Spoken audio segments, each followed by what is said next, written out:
What up, what up, what up, what up? Boy, I'm later than the motherfucker making it to his own funeral. Everybody doing? Ugh. Y'all know what this is about. I'm just on here, just trying to figure out some shit. I keep hearing Mo3 this, Mo3 that, this the Mo3 sector, and um this is what I mean, all these motherfuckers claiming they in the Mo3 sector, and all these people saying they created the Mo3 sector, and they're the government, or they're the president of the Mo3 sector. It's like, my thing, if you're a part of like, for one, you using this man's uh stage name for a goddamn let me make sure everything good on my end. Yeah, I'm good. You using this man's stage name to get money off of, and y'all basically not even, y'all don't even talk about Mo3. So how the fuck is this a Mo3 sector? How the fuck is y'all a Mo3 sector? It don't make any sense at all. I mean, I'm still trying to figure it out. Like, the most shit you see is uh how would they say that? I think it's, if I'm not saying it right, somebody correct me when you come in. Um, most of the shit you see on here is asshole shit. I'm gonna just say that. Fuck, I ain't even gonna try to find the word to look for it or say. Most of the shit you hear on here is asshole shit. You know what I'm saying? It's like nobody's on here. You're a sector that haven't sent a red cent to this man's mother, a red cent to this man's father. This man's father, a red cent to this man's brother, a red cent to this man's children. Um, you haven't sent nothing. So how the fuck are y'all a sector of doing what? If you're a part of a sector that's created off of a man's name, what do y'all do? I'm asking this question because I want to figure it out. I mean, I'm trying to figure it out. What do y'all do other than argue with each other from sundown to sun up to sundown? You know what I'm saying? What the fuck do y'all do? Why is it called the Mo3 sector? I need fucking I need fucking answers. Like, you know what I'm saying? This is my question. Why is it called the Mo3 sector if y'all ain't doing shit to help out the person that y'all considering yourself a sector of? The man lost his life, and y'all just created a sector off of his stage name. What is the meaning of the fucking sector? Like, over here, we're the growth sector. We have a meaning. We talk about a lot of growth and development shit. We talk about a lot of growth within people, a lot of growth within us. We talk about shit that uh people don't talk about. Yes, we are, some of us are over here conspiracy theorists. You know what I'm saying? We talk about a lot of things that people don't talk about. We definitely try to break shit down, because when we see shit that don't make sense, we attack it. That's what the growth sector do. At that motherfucking crazy ass Mo3 sector, or whatever y'all claiming to be, y'all don't do nothing but talk about who fucked who fought who sucked whose dick, who did such and such. What the fuck is y'all a part of? Like, how is that the Mo3 sector? Other than the the the the fucking the music this man put out, what do y'all speak on? What do y'all talk about? Because I don't see anything Mo3 in over there. Anything, I don't see anything Melvin Noble-ish over there. I don't see anything that has anything to do with the family of this man, the life of this man. So y'all the Mo3 sector when it come to his birthday, or the day of his demise, or when an album come out. What do y'all what do y'all do? I mean, y'all let rainwater, y'all let the drain water nigga run y'all around, tell y'all this and that. I heard some shit this morning about drain water popped up on a nigga page, talk about a nigga got shot out of Trap Boy Freddy clique. It's weird to me because, dog, 1 minute you talk about, hey, we promoting non-violence. We trying to stop the violence. We promoting non-violent. Then you get on here and say, I don't need this either. You get on here, I need this. You get on here and speak on, I don't need this because I got the other, but I could still use it. You get on here and speak on negative shit, negative, crazy shit that, for one, you say, oh yeah, dollars need to come together. But then you get on here and say, yeah, they got one of Trap Boy Freddy boys. Y'all ain't seen it? Bro, as a man, if you don't have a part in anything, stay hush. Shut the fuck up. Be quiet. That's what you need to do. That's what a man would do if he don't have anything to do with nothing. Be quiet. You making yourself out to be another suspect again because you keep pointing fingers at everybody and trying to take them off of yourself. That's why we keep telling you, you created this shit. MO3 didn't have no problem with motherfucking Trap Boy. He ain't had no problem with Yellow Beezy. You had a fight with Yellow Beezy. That's why this all started. Because the man was taking up for you. The man was taking up for you. He was basically trying to defend a friend. And he lost some of his friends trying to defend you. It wasn't no fucking MO3, Bubba, and whoever else type of situation. They was doing that over you. There's pictures with these men in pictures, kicking it, chilling together, taking pictures.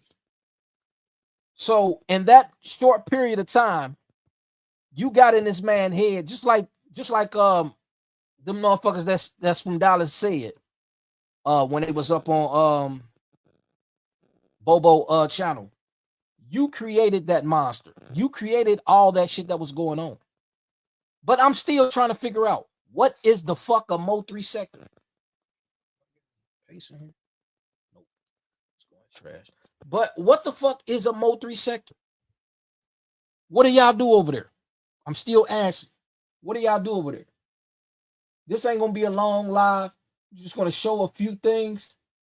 I'm just trying to figure out what the fuck do they do over there. You know what I'm saying? Thank you to my one person that's up in the warmers. I can't wait till I get my motherfucking screen that I need. Hold up, let me see what that is. Let me see what Lack did. Lack sent me something. Okay, yeah. Good looking out, Lack. Big Lack, good looking out, Playboy. Good looking out, Big Lack. I'm definitely gonna run that. Not tonight, but probably tomorrow. I'll fuck around and go live. Big respects to you, Big Lack. I needed that. I wanted to sit here and break that down too. But how the fuck do you delete shit? Somebody sent me some shit. Grown and sexy. What? I don't be going out no more, y'all. People be sending me shit out here in Arizona. I don't go out unless it's about some money. If I ain't making no money, I don't go outside. You feel me? Unless I'm going to work or something like that. I don't go out if I ain't getting paid. You know what I mean? So people sent me some flyers and shit to come to a party. Not to say that I'm scared to go or anything. Nah, I'll shoot out there. You know what I mean? But I usually don't go outside if I ain't getting paid, you know. But back to this MO3 sector shit, y'all need to just hang that shit up. Ain't no fucking MO3 sector. Until y'all can prove and show me one thing or show me a red cent other than Duke. I know Duke did what he was supposed to do. But then he brought over the baby mama that just a fucking blonde. She's fucking so retarded. See, this is why Mo3 told your ass stay offline, because you don't understand, or y'all can't comprehend how to talk. He knew that. So that's why he was telling y'all don't get online and all that shit, because motherfuckers gonna go at y'all and it's gonna be something crazy. So I got a lot of shit that I gotta move. I told y'all I was gonna wait until I got my room done, but I can't just hold off from doing lives. There's a lot of shit. There's a lot of shit going on in this world. Since my sister ain't here, I'm gonna speak on some Memphis shit in the respect of my sister. You know what I mean? The biggest, we miss you over here. I don't get that money. Can't wait till you get back. You know, I'm gonna hold it down for us. But it's a lot of things going on, so I want to show this real quick.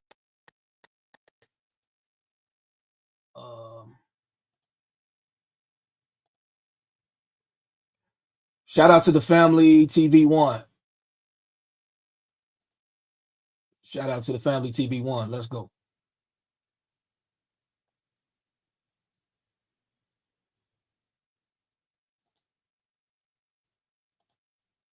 It's when the family feels. That truck will pull up like the Secret Service, baby. You know what I'm saying? You're playing. None of his mama, they down his brother. 5, 5, 6 hitting at this nigga. I know a way I can miss your fat ass stomach. Knowing you, 15 years ain't shot nothing. Niggas, they be trying you, but never press my button. Following breaking news right now, Memphis police on the scene of a shooting on Getwell Road. We do have a crew there. As you can see, this is a very active scene. First responders there.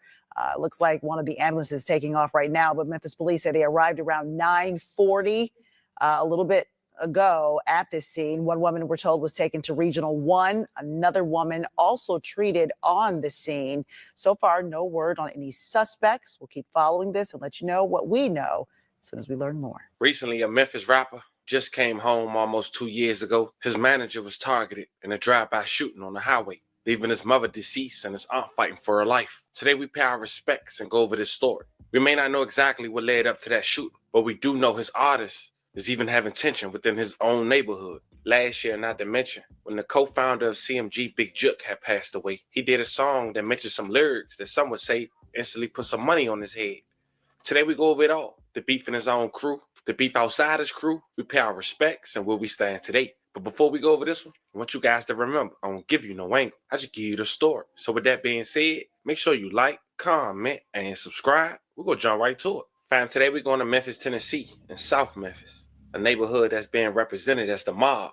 Artists like B.E.O. Kenny is from, Big Duke, and some might know OG Boo Dirty. Now, OG Boo Dirty is the older rapper. Some say the OG. He was once touring with Gucci Mane. And for those who know him, know he had tension in his own city with another artist who go by the name of Yo Gotti.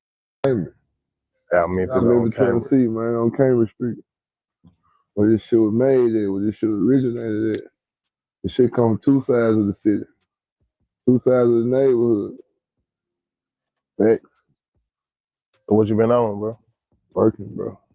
Just working. I see you been working. I seen you been dropping, you know what I'm saying, a handful of videos and shit. Yeah, I got plenty of motherfuckers. The car wreck got off. Car wreck got off then. The car wreck got off. The joint got off. I had some young niggas bum down on me, say something about it. Car wreck getting off, man. Real rap. We seen, you know what I'm saying, your interview with Wicked. And you think about that? I mean, your underopinion. Me and you told me this interview gonna be about me and you. It ain't gonna be about no. All right, so my old broadcast, podcast shit. It was a good interview.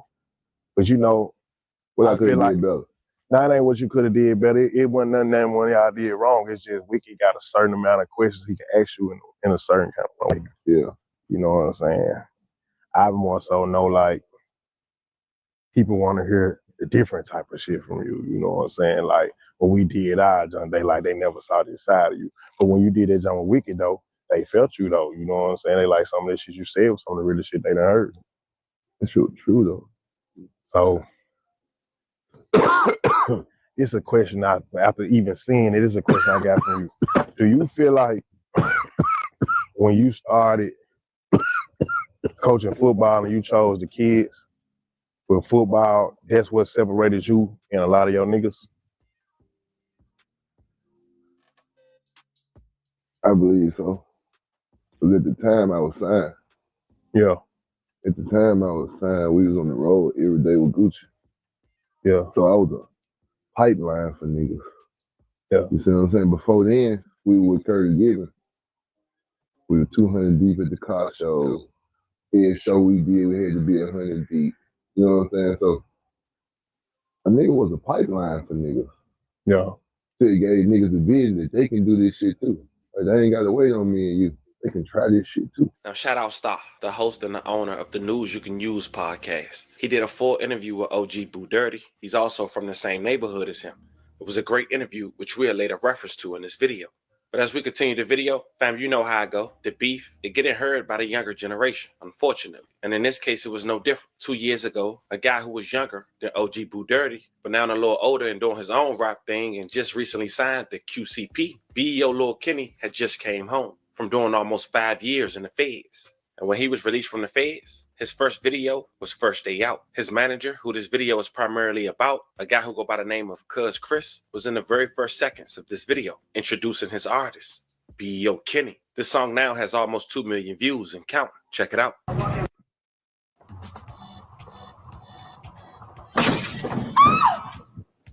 Here you go, miss. I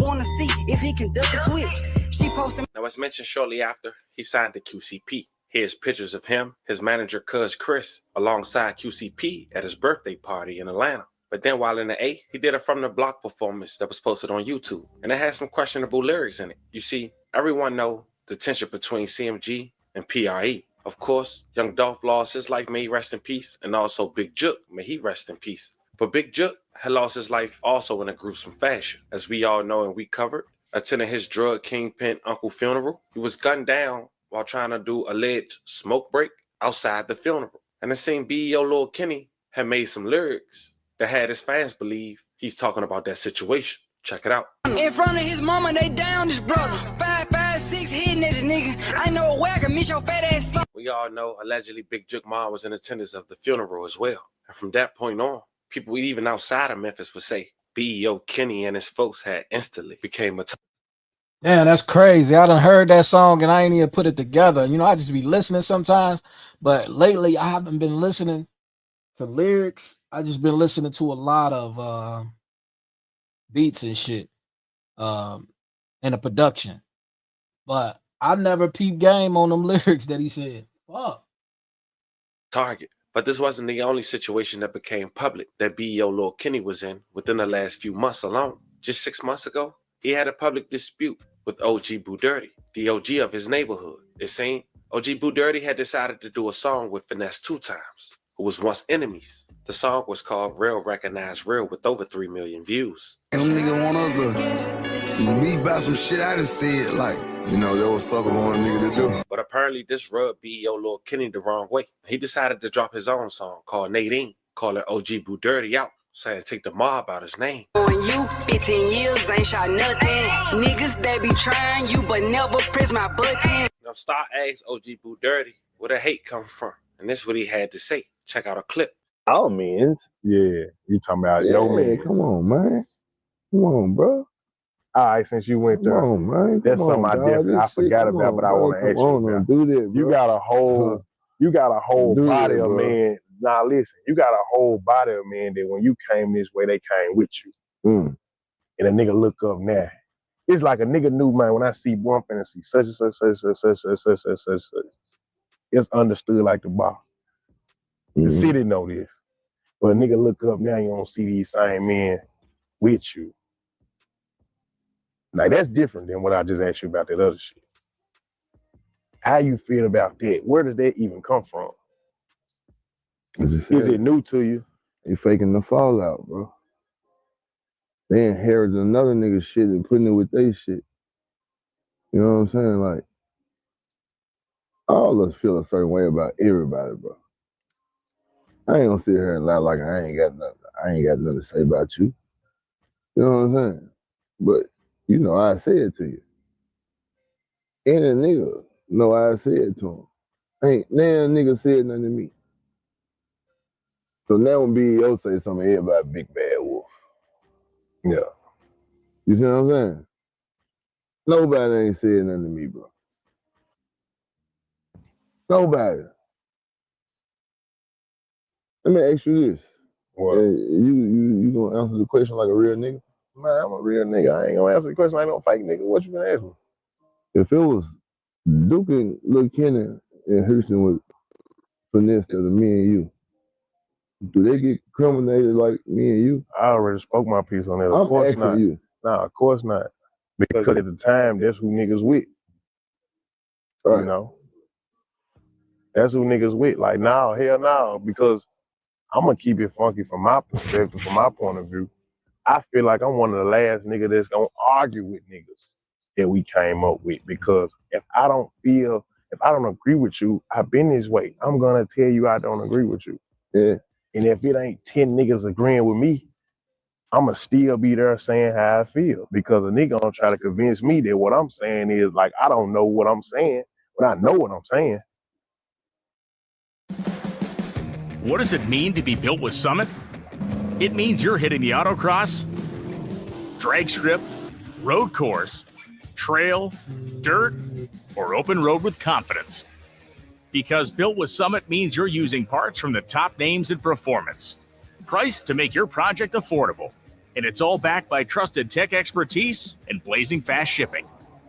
Summit Racing Equipment. Let's build it together. SummitRacing.com.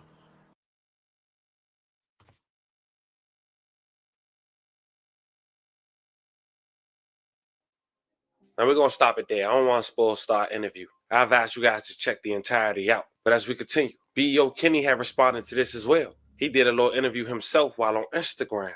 Check out a clip. Pyramid, you know what I'm saying? Facts. And then I got one more question for you, bro. Two birds, one stone. Just for me, I do a little rapping and shit now. So I was trying I was trying to debunk the bars, man. I was trying to debunk the bars. And when you said you can have both of they broke ass. Bro, who was you talking about though, bro? Cause you It look like you on or something. Like that nigga who I did mean that by like, damn, that's my nigga, but you played a role in that bullshit too, though. You hear me? I love you though, but get what? You played a role in the shit too. You know what I'm saying? So the man that interviewed. Man, bro, this shit hell, bro. You hear me? This out just on the script. The man that interviewed.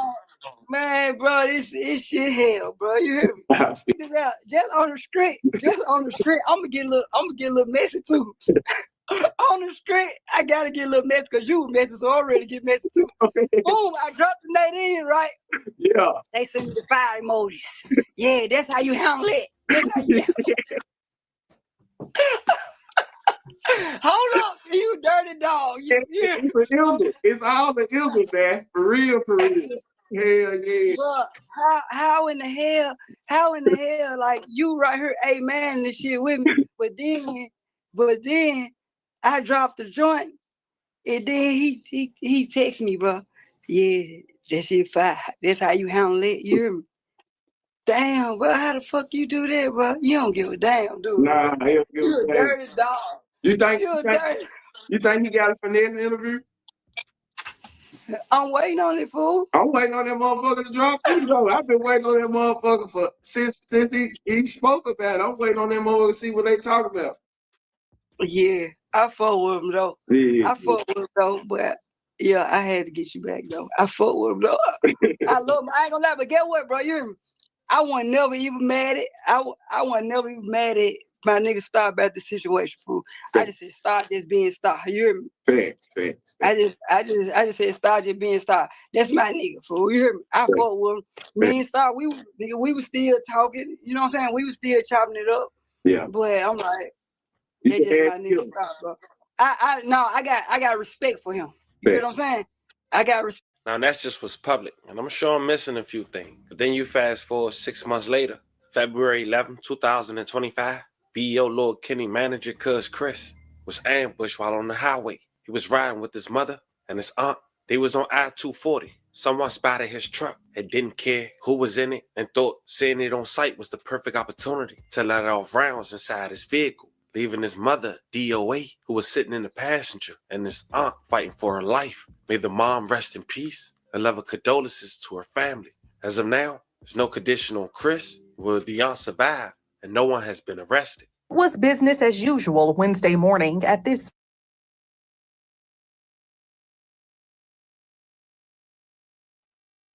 This shit unreal. See, motherfuckers put their family in jeopardy, yo. You know what I'm saying? You literally put your family in jeopardy. So if you know you got some shit going on, do not let your family drive your vehicle. Swear for God, yo. Do not let your family drive your vehicle. This man done lost his moms. This man done lost his moms. Lost his moms for some shit. Let's go. Crazy. Circle K gas station at the intersection of Getwell and American Way.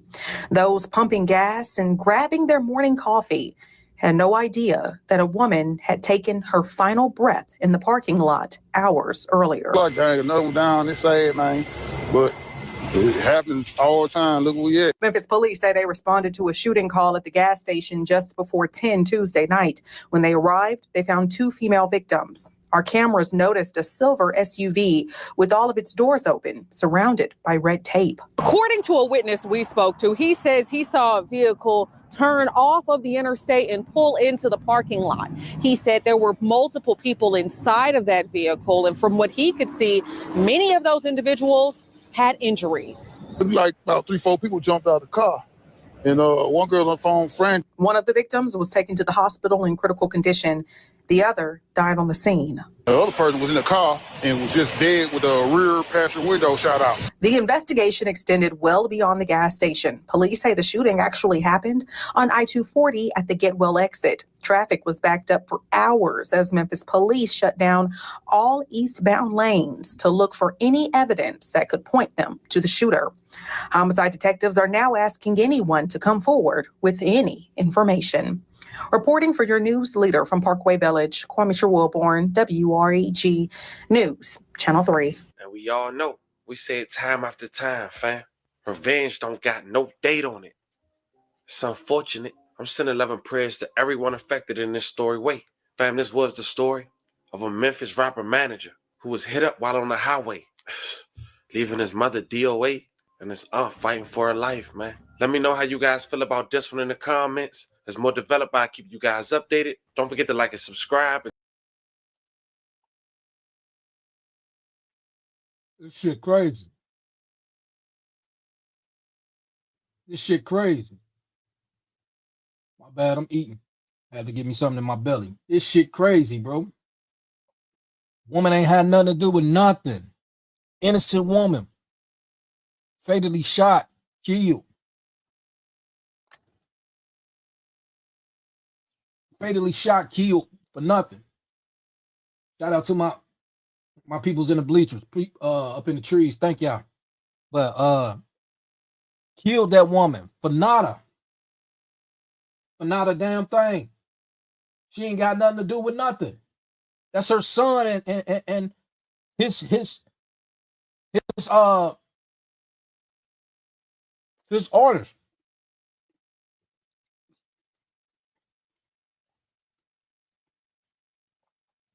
Sick, y'all.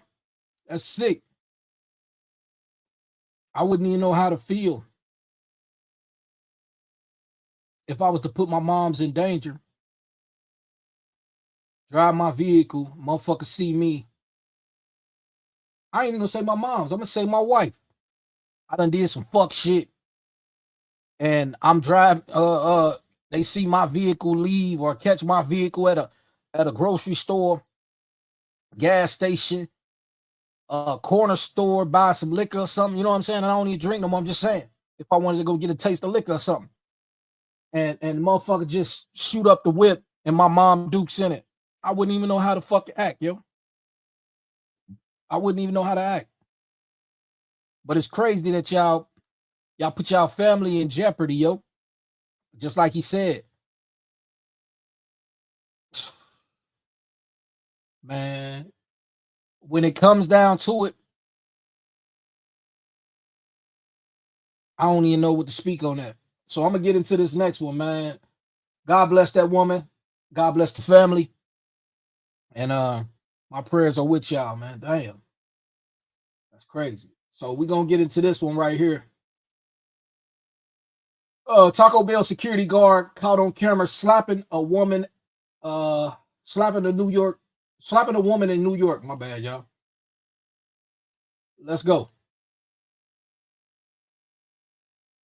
Come on now.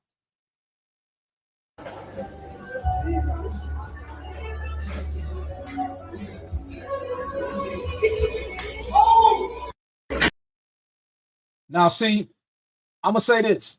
Some of you security guards take y'all jobs to the fucking heart. I ain't gonna just say security guards. I'm gonna say every fucking person I done met. Stop taking your job so fucking to the heart. It's not that fucking deep. It's not that fucking deep, bro. To lose a job and maybe lose your life for some ignorance and shit. Like, let's go. Let's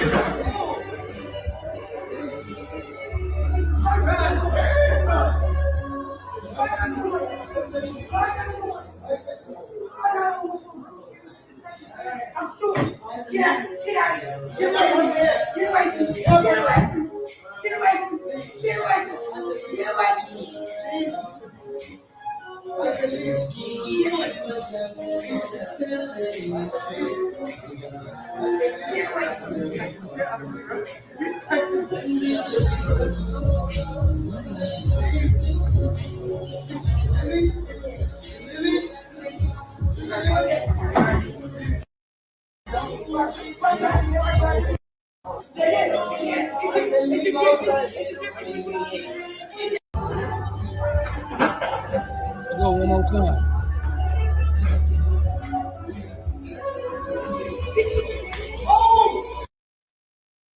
Come on now.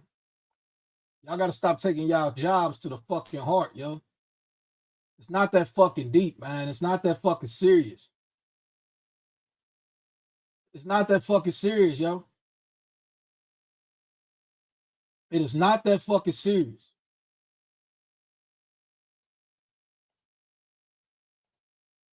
To put yourself in jeopardy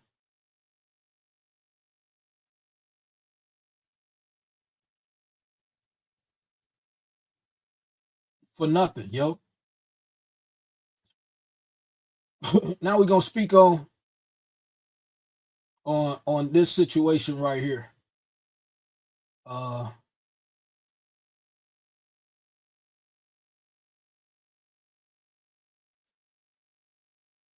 Now we're gonna speak on this situation right here.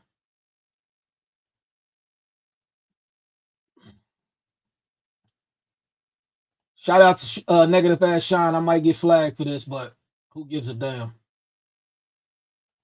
Who gives a fuck? Let's go.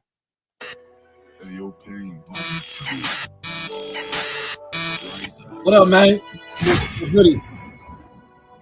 BT, my guy. Negative Ass Sean reporting live. I've been out of media a little too long, and I got some Dallas News, NBC5, CBS, and Fox won't give out. NMS. I talked about him in my North Dallas video. If that war was back going, I'll put the title card in his commentary because I don't want to talk about it again. An anonymous source sent me a video which I allege to be a shooting involving EJ. So I'll play it and try to blur out some of the witnesses because I don't like DPD and I don't do their jobs for them.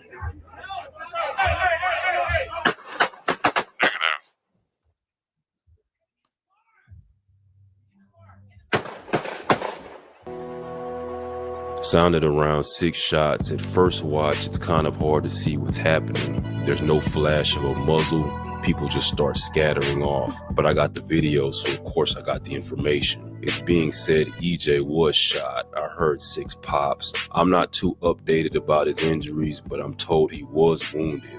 I don't know if he stabilized, but this was close range, and you can tell at this moment the person here that has a similar profile and hairstyle of EJ was hit because he reaches for his side before the clip ends.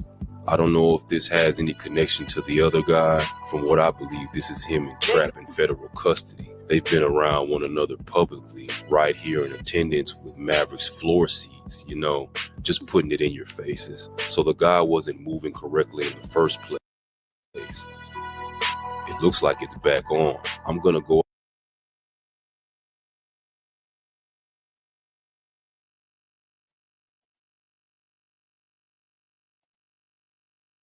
I'm gonna say this. My prayers go to him. If he's still alive after all those shots, my prayers go to you. But this is what Rainwater was talking about the other day. I was supposed to talk about this yesterday, but I didn't. I didn't even go live. Something over me just didn't have me feeling like I wanted to go live. So I kind of fell back from yesterday. Excuse me, y'all. Kind of fell back from yesterday. So let's go. Go out on a limb and say you probably won't be seeing shit like this for a while.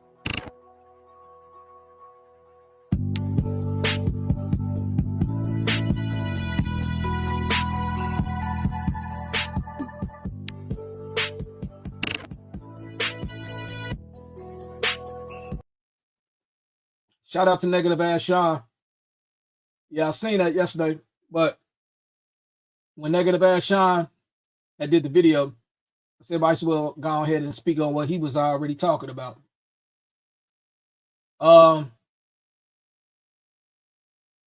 Yeah, so I'm like, shit, I might as well go ahead and speak on that.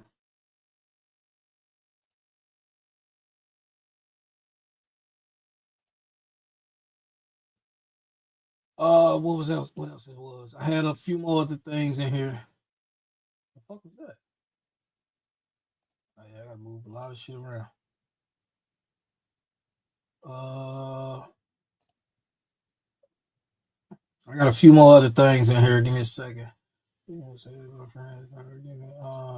go with that tomorrow. Yeah, I am gonna go live tomorrow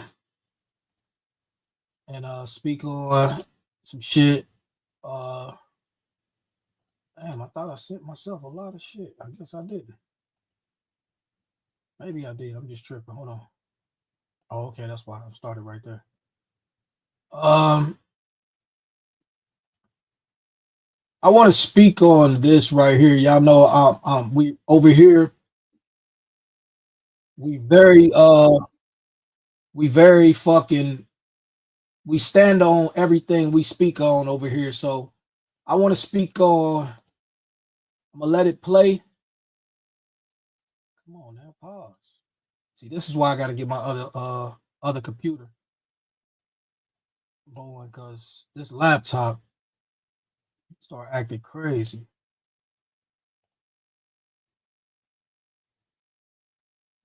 Shell Q, Shell, what's happening? Respect, appreciate it. Yo, so I want to speak on this right here. There was some shit said, and I told y'all we was gonna get back into it. Just without my sister here today, we gonna get back into it, and we gonna talk about a whole lot of stuff. There was some shit said, far as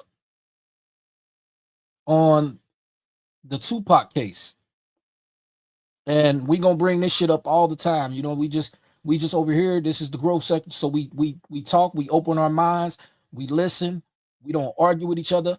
We might debate with each other, but we don't argue with each other. Ain't no cussing out. Fuck what you talking about. Fuck you. None of that shit. This is over here where we sit and socialize with each other. And maybe sometimes some people see our point, or I might see your point. You might not see mine, or you might, you know what I mean? Vice versa. You know what I mean? But it's crazy. So let's get into it. Yeah, that's why I got to get this. Wondered what he would have done or how he would have felt to have known that I was still working for Right Way all the way up until the end of November. The fact that Reggie Wright Sr. is a police lieutenant. Well, I called back to the hospital there and I talked to the nurse. Okay, I have a phone number, her home number. I talked to her and she goes, look, she goes, I was upstairs and I heard code blue and I went, what's code blue, Mike? Code blue is when the person is winning cardiac arrest. Okay, see, I didn't even know what that was. This is her telling me, she goes, I heard the code blue call. I ran downstairs, because that's her floor. She goes, she ran downstairs, and when she got in the room, the doctors was in there trying to revive him. Then she said they kind of got him back, and then he went into code blue again. And he goes, and then she said that's when the doctor came in and pronounced him dead, and then wrote him out. And then he took him through the back, and they apparently had already called the coroner. The coroner was in the back waiting through, because they had a back entrance. The coroner was back there waiting, and they put him in there until that. Dizzy, we had a big ass show in Vegas, me and the dog, because I'm on death row now. I'm going to play that back. Entrance. The coroner was in the back, and then pronounced him dead, and then wrote him out. And then he took him through the back, and they apparently, and then he took him through the back, and then pronounced him dead, and then wrote him out. So they pronounced him dead, and then they wheeled him out the room. They took him through the back. They took him through the back of the hospital. And they took him through the back, and they apparently had already called the coroner. The coroner was in the back waiting. The coroner was already in the back waiting. The coroner was already in the back of the hospital waiting. This is what Frank said. Frank said the coroner was already in the back of the hospital waiting. Let me pull that down. Stop it. Stop, goddamn it. Frank said the coroner that picked up Tupac was already in the back of the hospital waiting.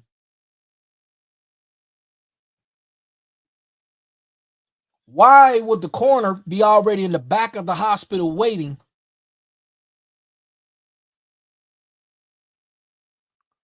if the man wasn't dead yet? See, only thing about that I don't understand, he didn't give a time limit.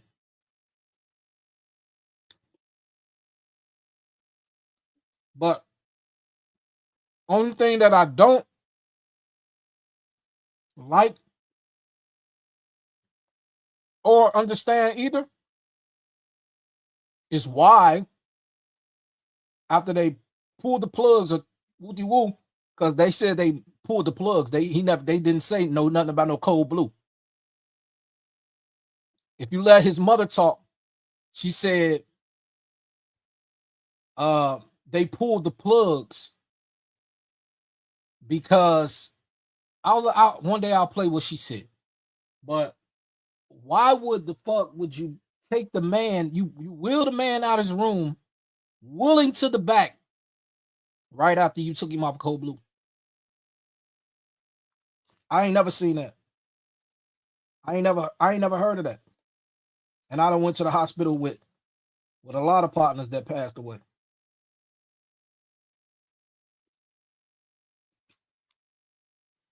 I ain't never seen that.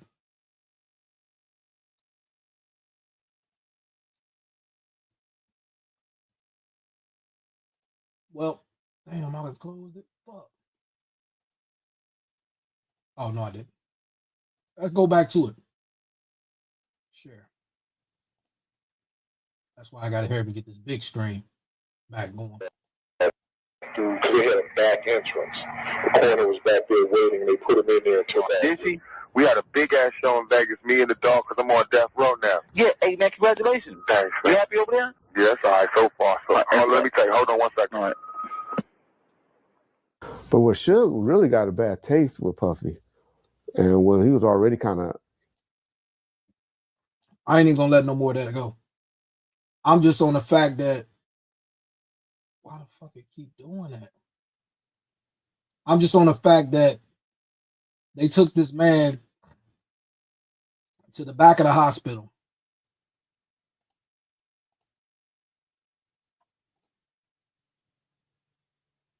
They literally took him to the back of the hospital. Now,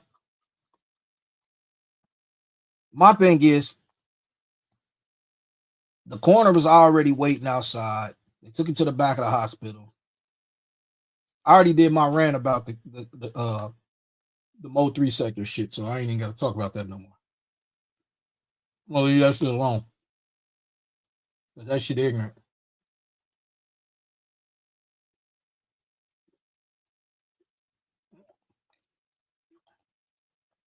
That shit beyond dumb. That shit beyond stupid. I'm gonna also show you something else that's beyond stupid. Navani, what's happening? Killer T. My partner, what's up? What's up, brother? What's up? What up? What up? What's going on with you, man? Shit, I ain't doing nothing over here, just speaking on factual shit, you know what I'm saying? Okay. Real life shit, you know, tripping off of everyone wants to be part of a MO3 sector. Tripping off that shit. I don't know. Shit. Who in the hell want to be a part of it that ain't already a part of it? Like, who you talking about? Are you just talking about what they doing in the MO3 sector or what? Nah, everybody is a part of the MO3 sector. Well, everybody's a part of a sector that they claiming is the MO3 sector. No. You know what I'm saying? Everyone wants to be a part of a MO3 sector that I don't even understand how the fuck it's a MO3 sector. I mean, I'm waiting on somebody to break it down to me. What do they do over there that makes it a MO3 sector? Do what now? I said, what do they do over there to make it that makes it a MO3 sector? The same shit they've been doing since day one, a whole bunch of drama and beef. So how's that MO3 sector? That's just what they named it. Once they broke off from that's how most of them got their pages started. But then everybody broke off and became content creators. Understandable. That weren't even covering, but they never covered the MO3. They just, and that's what I'm saying. Like, how could you be a part? How could you name yourself after a man's stage name and don't even cover the man? Don't even speak on it. You know what I'm saying? Well, they play his music, so I guess that's enough for him. And you got jokes. No, I'm telling the truth. Yeah. I mean, but it don't make sense. Yeah. I mean, because they make so much money over there. They beg for money. They panhandle like a motherfucker over there. Yeah, it's just like, I mean, I don't knock them. I don't knock nobody grind, nobody hustle. But I was listening earlier, and everything I heard was MO3 sector this, MO3 sector that, and I done went to 5-6 pages or 5-6 channels, and that's all I kept hearing. And I'm like, God damn, is everyone's a part of the MO3 sector, from St. Louis to fucking Dallas to Houston to fucking Tulsa to, like, what the fuck? How the fuck are y'all a part? When did y'all do anything to help this man's family? Y'all ain't gave no money to nobody.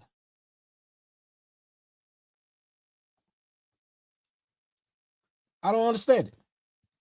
But I already did my rant on that. Now I'm just over here just showing stuff and trying to figure out situations. Like I just showed a few things that I was about to get back into showing. Trying to see what I was about to show right now. Okay, yeah, that's what I'm about to show now. This is I think it's in New York. Where I'm at. Yeah, I think this is in New York. Guy got pulled over. Guy got pulled over for texting. I think this it's in Florida, my bad. 85. Let's go.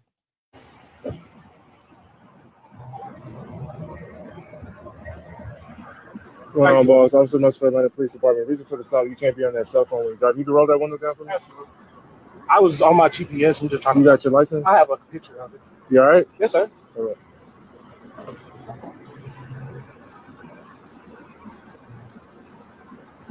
When's the last time you smoked, boss? It's about yesterday. I smoked yesterday, but I ain't been smoking. Yeah, man, you all right? No. No. Now, look, listen. In Atlanta, it's just a ticket. Now, if you lying to me, then we're gonna have to go. I got this. Look. All right, boss. Look, honestly, go a long way. Right. All right. That's what I'm saying. I smoked earlier. I mean, it's a little. You know what I'm saying? A little 2 grams, man. This ain't nothing. All right, we're gonna get you out the car. We're gonna search the rest of the car. All right. All right, boss. Step out for me. Step out for me.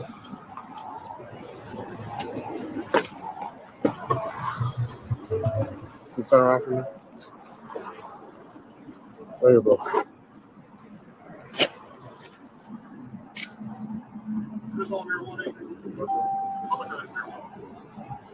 Boss, stop moving. Stop moving. Boss, stop moving. That's my last time telling you stop. Stop. Stop. We're gonna teach you, boss. Stop. Stop. You got nowhere to go now. Stop.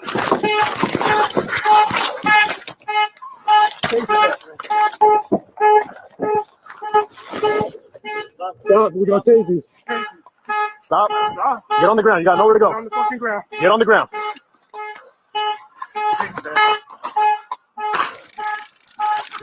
Hey, gang.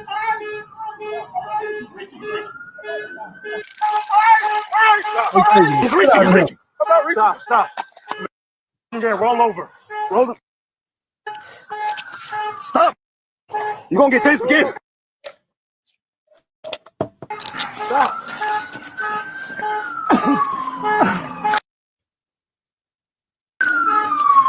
All right, give me the other arm. Give me the other arm.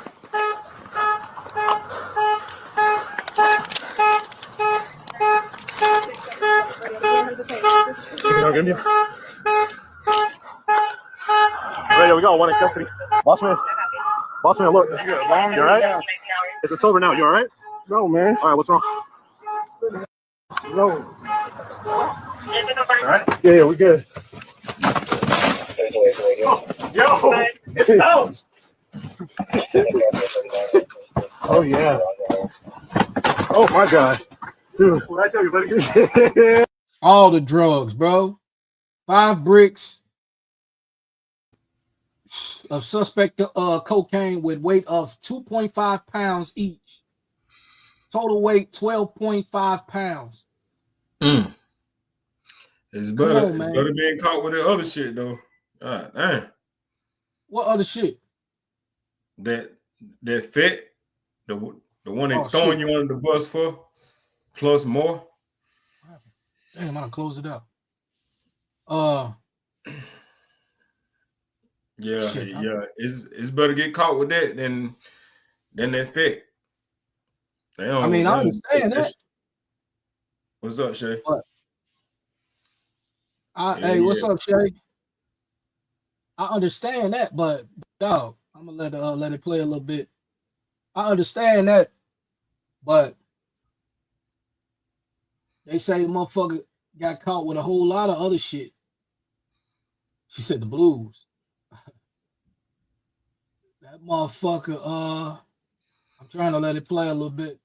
So Lil Duval say the man got caught with 35 pounds of crystal meth, 100 pounds of ice, and $70,000, I guess.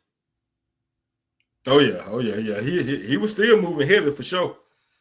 Most definitely. I think he's a mule though. He's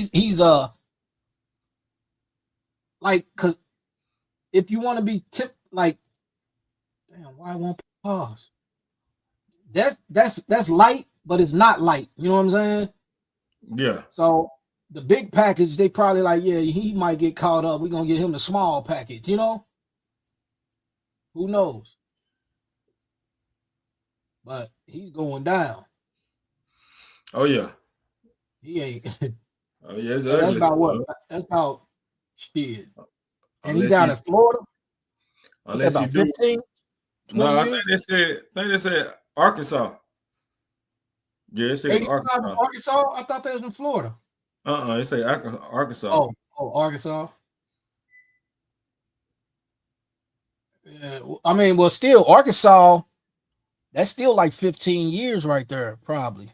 Oh yeah, I mean, he gonna get some time unless he do what everybody else doing these days, snitch. Shit. I mean, That them shit. probably come across him. They definitely probably come across him. You know what I mean? That shit. That's That the new shit. thing. Shit normal these days. Most definitely. That's the new thing, bro. That's definitely the new motherfucking That's definitely the new wave. That's what they doing out here.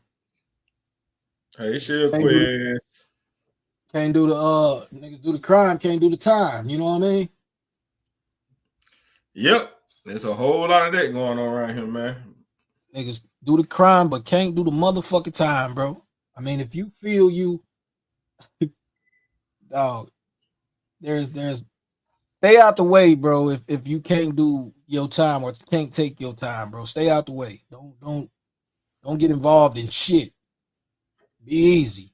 No, Like fucking go T.I. get your say. car, man. Slow motion is better than no motion, man. Man, 9 to 5 ain't never stopped, bro. You know what I'm talking about? Yeah. Nah, Shit. people hustle these days for the wrong reasons, fam. That they hustle because of the lifestyle and what it comes with and all that. Motherfuckers don't want to have to be punctual to a job. They don't want to be held accountability for responsibility, man. That's all it boils down to, man.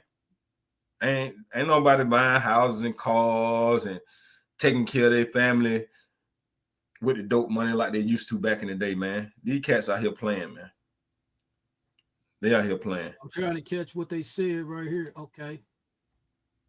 5 bricks. So he got boxes of hella shit. Oh yeah. And speaker, bundles of suspected marijuana. He probably got snitched on too. Huh? He probably got snitched on too. I was thinking that too. I'm like, damn, why? But they said they pulled him over because he was on his phone. You know what I mean? You know how they really trying to get on motherfuckers that's driving with them phones in their hand. And this is the thing, man. Back in the day, no phones. We checked the car, made sure all the lights were working, made sure the insurance is on the car, made sure that the person who driving had valid driver license, and you was not smoking no weed or drinking. Yep. Like these days, man, they have all that work on them, and they smoking. Knowing they dirty. Knowing they dirty than a bitch. Yep. Knowing they dirty than a bitch, man. Well, yeah. That should keep closing out. I don't know why it keep closing. I think it's because this fucking laptop got a lot open. You talking about StreamYard? Nah, the what I keep playing. Every time I try to go to it and like I click off of it and try to go back, it just disappears. Yeah. And they most definitely will use any region, especially smoke. That means I done been pulled over and they say black and mild smoke smell like weed smoke. You a damn lie. Yeah. And that's their excuse. That's their excuse to get inside the car, bro. Yep, proper car. It smells like smoke in here. They can say it could be cigarette smoke. You know what I'm saying? It smell like smoke in here. You been smoking weed? Like, bro, I don't need smoke, bro. Like, you know what I'm saying? That's the excuse to get in your vehicle. Yep, that's why you're supposed to tell them, I do not agree for any search or seizure. And a lot of people don't know, and even though they still may do it, but you just keep your calm, you know your rights, and fight that shit in court. Don't fight it on the side of the road, because then you make it worse. And I know down here in South Carolina, they stopped to where you don't have to wait on the traffic dog anymore. I mean the drug dog anymore. Like they'll be like, hold on, we got a drug dog coming. No, you don't. I'm not waiting. Here's my license, here's my registration. That's when you gotta have your paperwork right and don't smell like anything like that could be considered as marijuana. But see, this is the thing. When See, a lot of people, I mean, we done talked about this before about getting pulled over and not getting out of your vehicle and then something else happened. So I'm gonna put it to you like this: when you get out of your vehicle, it's your obligation. I mean, if you tell the police when they say, "Hey, can we search your vehicle?" You can tell them no, like, nah, like, what are you searching my vehicle for? So roll your windows up, lock your doors, keep your key in your, you know what I'm saying, in your hand. They can't, what they gonna do, fight you for the key? Like, what do you want to go in my car for? I ain't did nothing. You know what I'm saying? Like, write me my ticket if I speed, if you seen smoking, you think I was smoking.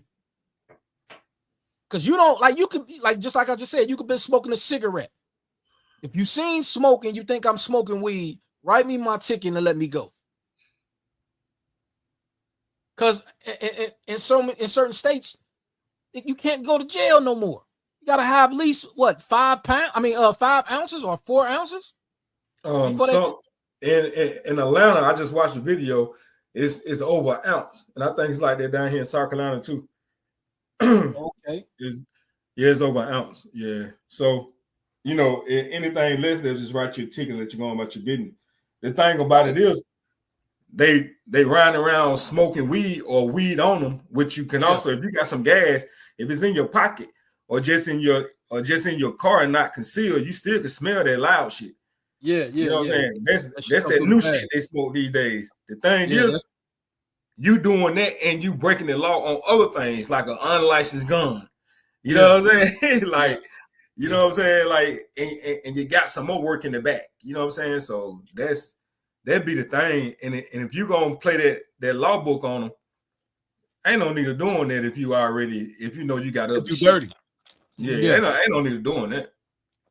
But you can tell them, no, I don't want you to search my vehicle. You can. If my vehicle ain't in your custody, no, I don't want you to search my vehicle. Then they got to call the supervisor. The supervisor gonna tell them, hey, what happened?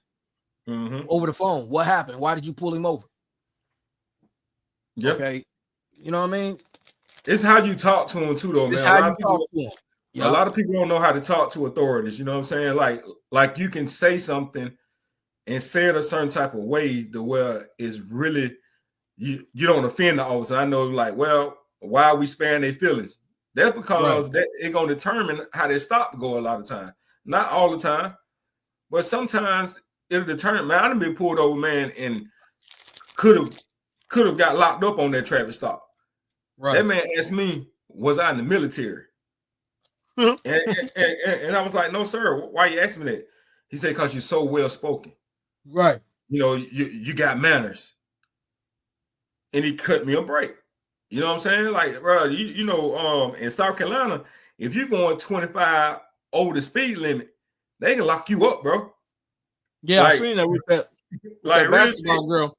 I seen that with that basketball girl that got pulled over down there. Yeah, you can go to jail for that. Yeah, you can go to jail for that shit. Like, real talk. Yeah, she was doing. I think she was doing 20 over the speed limit or something like that. They pulled her over. Yeah, they can take you to jail for that, bro. Here, she had the gun on her. She tried to argue with him, fight. I think she actually got killed too, though. Fighting with the police. She was a star basketball girl too. She was a star. Yeah, it's crazy, man. But I honestly, even though I'm legal, man, that's one of my worst fears is having to interact with them on the side of the road. And it's sad that it got to be like that. You know what I'm saying? Yeah. Shit, we're gonna get into this right here. Go ahead. What'd you say? No, I'm good. I was just saying I fear interaction, man, with the cops, man. I fear it. We're gonna get into this right here. Newly released footage shows Tennessee security guard heroin taking down an attempted mass shooter in Chattanooga. The shooter was shot by the security guard before he could take any lives. Let's go. Okay, shout out to him. Yeah, but a lot of these security guards take their job too serious too. I was just showing one where a guy at Taco Bell slapped I don't know if the girl was homeless or what, but he slapped the shit out of her. Yeah, it's like anything else. You're gonna have your good and you're gonna have your bad. But this situation right here, like that's stand up right there. Yeah.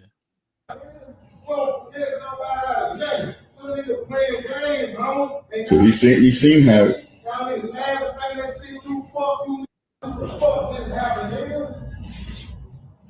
Jesus. All right, drop them off. Boy, he was fine that thing, wasn't he? The security guard was securing.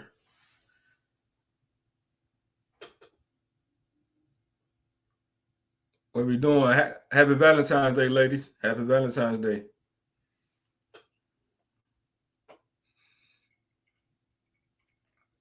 And fellas is on here. Happy Valentine's Day to your significant other.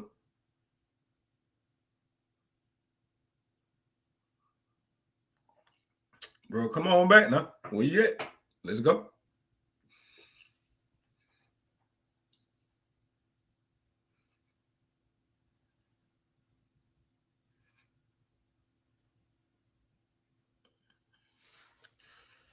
Y'all talk to him in the chat till he come back. Oh, there you go. When I get to the freezer. All right. Well, My bad, y'all. Fucking phone knocked me out.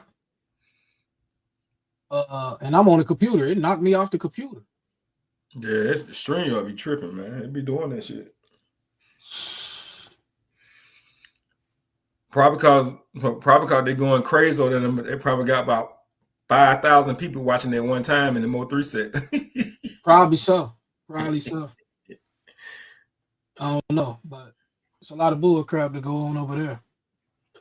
But much respect because it get me through my day. But yeah, he had that motherfucker goddamn it on him, bro. Oh yeah, he ain't playing. Yeah, he wasn't. And he came through the metal detector. Look, that's a metal detector right there. He like, so that's not the security guard right there? I don't know if that's the security guard or not, but I was listening. I couldn't really hear. I was trying to hear what the fuck he was saying. Huh? He dressed like security guards, right? Nah, he he could ain't. be. He could be. But, I mean, I was trying to hear what he was saying before it clicked out. Hold up, I'm going to play it one more time. So he seen how.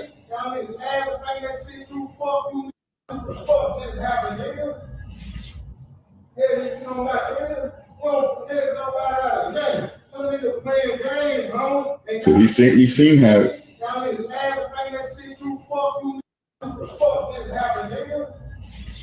He letting that motherfucker go though, bro. Oh yeah, that's security guard because he got one on his hip. Yeah, that's security guard. Yeah, he letting that motherfucker go. They didn't show the who he was shooting at. You know what I mean? But he letting that motherfucker go. Oh, I see what happened. He was letting that motherfucker go. So the question is though, it looked like they outside. Not cause I seen. I mean, could have been they outside, but I seen a Hey, you doing the metal? That what it looked like to me. I was sitting there trying to look at it. Yeah, it's a metal detector right there. I seen it. It shit look like outside to me. It could be. Who knows? But damn, and they didn't even get in depth. Like why the motherfucker went in there and start shooting or try to rob the place or something. They didn't even break it down. You know what I mean? They didn't break that shit down at all. What, it was on Instagram? Yep. I'm gonna have to look it up. I've been getting a lot of news from Instagram. Yeah, you probably have to dig down in the comments and see. Yeah. That's a trip, ain't it, Shay? That's crazy, Shay, too. I tell you what, the way he was holding that thing and the way he was maneuvering, he had to be ex-military. Yeah, he definitely serviced. That motherfucker, what's the name? It definitely service. That security guard definitely had some service. All right, man. This shit right here, y'all. I want y'all to read the title. I mean, fuck it. It's up there. Man rapes pastor wife to death after discovering his wife has been cheating on him with the pastor. Like, it's so much shit to talk about other than the shit that we be seeing every day. You know what I mean? And this shit, like this like listen to this shit. What would you do if you discovered that the one person you trusted most had been betraying you in your own home? Jasper Ellison was a respected government researcher, a devoted husband, and a loving father. He spent years believing he had a perfect marriage until an innocent comment from his 6-year-old son planted the seed of suspicion. At first, the signs were subtle, almost meaningless, but as time went on, the cracks in his marriage became impossible to ignore. Determined to uncover the truth, Jasper set up hidden cameras around his home, never expecting to find anything. But on one fateful night in 2012, while sitting alone in a hotel room during a work trip, he saw something that broke him beyond repair. His wife, his pastor, their bed. That Pause moment for a minute, bro. from a man of logic into a man of rage. Yeah. This not a you know this one of them AI stories, right? Yeah, I know. Okay. Yeah, this not a real story. Oh, you said it's not? No. Hell no. Oh, it's a 87 anyway, February 2nd, 87. Yeah, Right, it's a you gotta be careful with these, bro. There's an AI story. It's somebody writing a book, man. Yeah. Okay, let me close that out. Yeah, that's an AI story, bro. I went out because I never watched it. I was like, shit, I'm gonna watch it with the family over here. You know what I mean? No. I didn't learn how to peep them. They didn't got me a couple times. Oh, for real? Yeah, that's an AI story. Yeah, Well, that's shit, somebody got there some make believe shit. We gonna get into this one then. All right. Come out another one. Who? He better get somebody else to do it. Not the soccer team. We already got a soccer team. And you talking about some more. Yo, be at work 14 hours a day, 6 days a week. I'm here with the kids. So, I'm no baby machine. Hey, Lex. Am I a baby machine? We begin tonight in Coppers Cove, where a woman is dead after being shot. Coppers Cove police were dispatched to the 900 block of Tanner Drive and located a 31-year-old woman with gunshot wounds. Life-saving measures were performed until she was transported to Advent Health, Central Texas by EMS, where she later succumbed to her injuries. After speaking to witnesses at the scene, a suspect was identified who was known by the victim. The suspect has now been taken into custody without incident. This is an ongoing investigation. You shot straight, but you shot late. Hi, Lynn. This is the Rundown Podcast. I'm gonna give you the rundown. Do you have a car and do you have a clean driving record?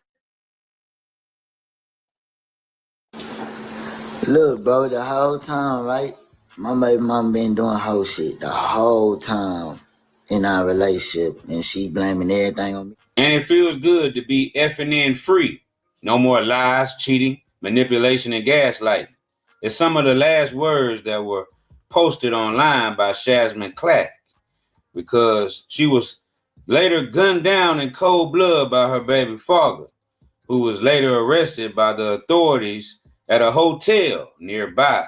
It happened on Tanner Drive in Corpus Cove, Texas at 11:48 a.m. Friday. Shasmin fought for her life at Advent Health, Central Texas, but the gunshot wounds were too severe. Police tracked Hunter and arrested him for her murder. 5 children are now motherless. Condolences to her loved one. The relationship of Alonzo Hunter and Shasmin Clack would play out on Facebook, on social media, and in a series of posts, Shasmin would let everybody know what was going on in that relationship. She posted just days before the murder. She says that after still trying to co-parent when you are facing felony charges, because of me, I got an extra slap in the face, but on God, you got it. I've literally been nothing but good to you. When you came home, I was there. When you needed a car, I let you use my backup car. Did I keep trying? Yes, I did. I tried and tried. I effing did.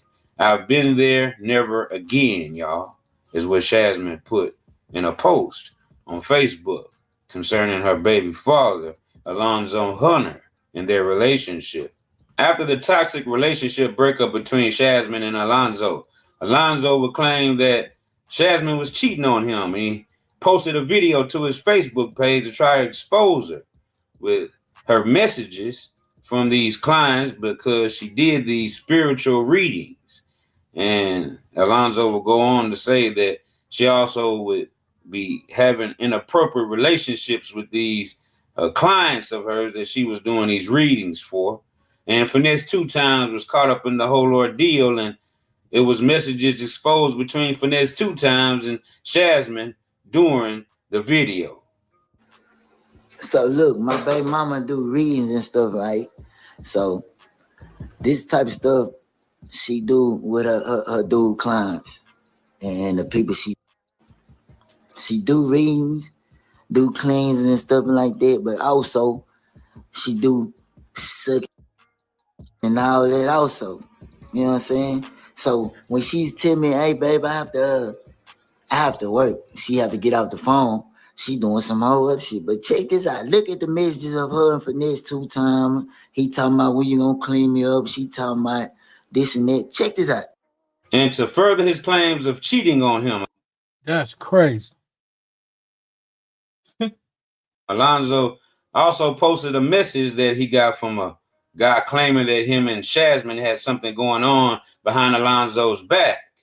And in the message, the guy was trying to warn Alonzo about what type of woman that he had, because he seen that Alonzo really loved Shazman. And he just wanted Alonzo to know, hey, man, this is the type of female that you're dealing with. She ain't got 5 different BDs, baby daddies, for nothing. But yeah, y'all be cool how y'all be cool. And I ain't went out at internet gangster-ish, little homie. I wasn't going to do this to you because I see you really in love with your girl. But just to let you know what type of bitch you dealing with, you should know. Yeah, nah, I ain't going to send you the video. I'll never get exposed like I'm going to do y'all. But I will let you know that it was the day after your birthday. Happy 27th, Alonzo. Dang. Whoever wrote that shit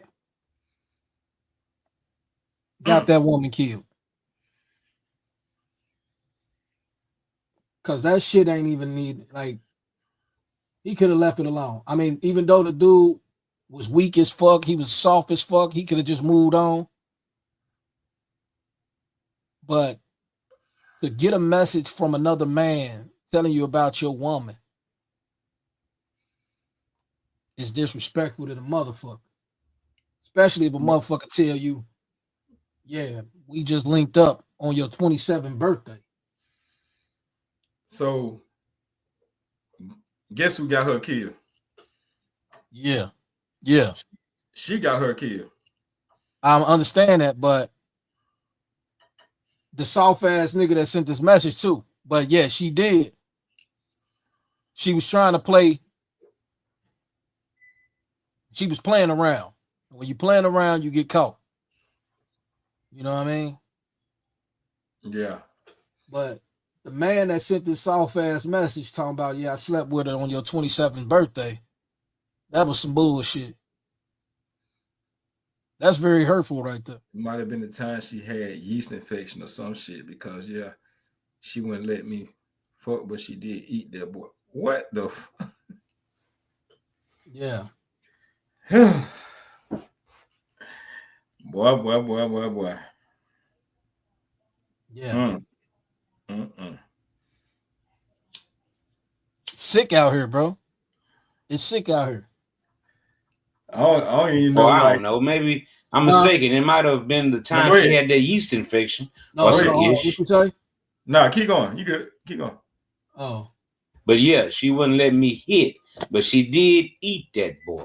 Now you do the math or investigation, my guy, and just know that I never wanted that bitch or your gal.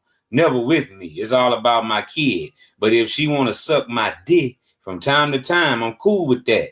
LMAO, laughing my ass off. And again, I could have F'd, but like I said, she had a yeast infection going on. Remember that?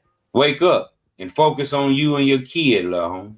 Alonzo will go on to post that his baby mother was a narcissist. And he posted a long list of things that would made her a narcissist in his belief.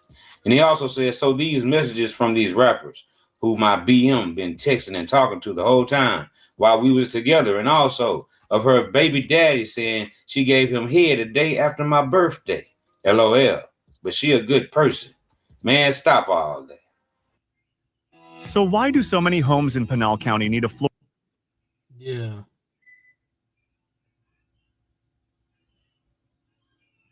Rapper obviously had to be finessed 2 times, is who Alonzo was talking about.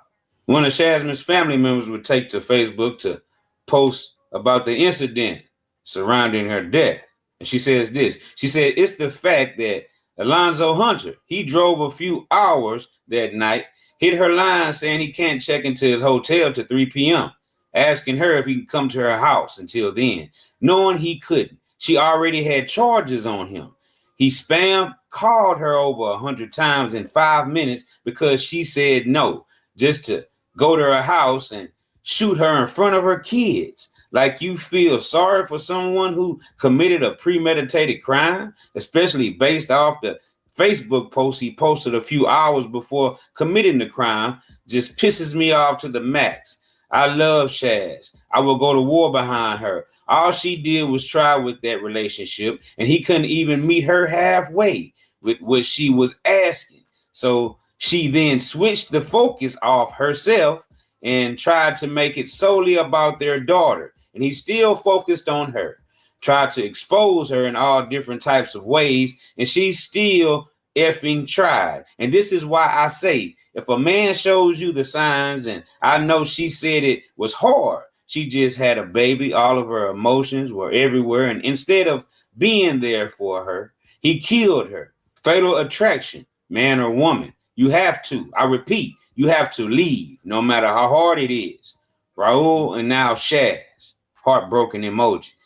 Now, with that family member posting that on Facebook about the situation, it had to be in reference, in regards to Alonzo Hunter's sister, Clanisha Hunter. She posted that, my brother, oh, I love you, man, so effing much. But why did you have to ruin your life like this? Man, over $6,200? Man, I know you would have did better in life if you would have just listened to me. Man, I hate this so bad right now. I can't deal with it. I love you so much, man, for real. So this is Alonzo Hunter's sister, Clanisha. She's posting that, obviously this, to her knowledge, was over money. Now, that same family member of Shazman responded to Alonzo's sister with this post right here. She says, so you trying to make it seem like it was over money in which wasn't even there, and money she was going to give him with no effing problem. The issue I have is I have a recording of a man who obviously was a fatal attraction, couldn't take a woman leaving him alone and trying to move forward with herself like, girl, please. He got in the car, drove over there a few hours from where he lived because she went out dressed up, got beautiful as usual, and that man was furious, shot her in front of her children. So not only are you feeling sorry for someone who was repeatedly doing ish to her and she was trying to get away, but to make it an issue about money effing blows me. SMH, girl, F your brother, my cousin is gone. Now, it's important to note that in that post that the family member made, she stated that the reason Alonzo killed Shazman is because she went out. She got dressed up, she got beautiful as usual, and went out and tried to get some me time. And this is what made Alonzo furious. Furious enough to kill her. Wow. I want to go to the club. In the club, we all fans. In the club, we all fans. In the club, bitch. I want to go shake this ass. You looking sexy. Thank you, Rev Girl. I have to get up out that house, baby.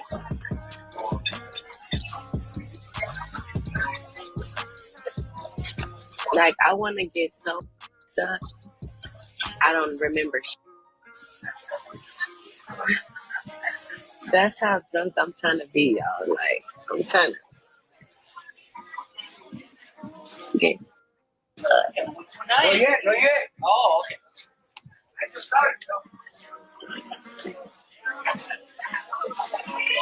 Mm-hmm. She cute. Don't play with her.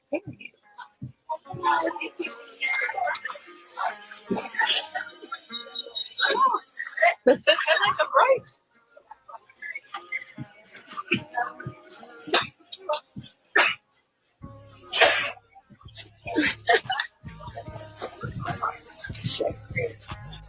Okay. When I drink, I'll be ready to hunt. I need another. I told him to bring me another drink. Okay, baby daddy gonna get you. Girl, I saw him join on the fake page. I told him to get the off. I just seen it come up. He's stupid. Okay, friend. Yeah.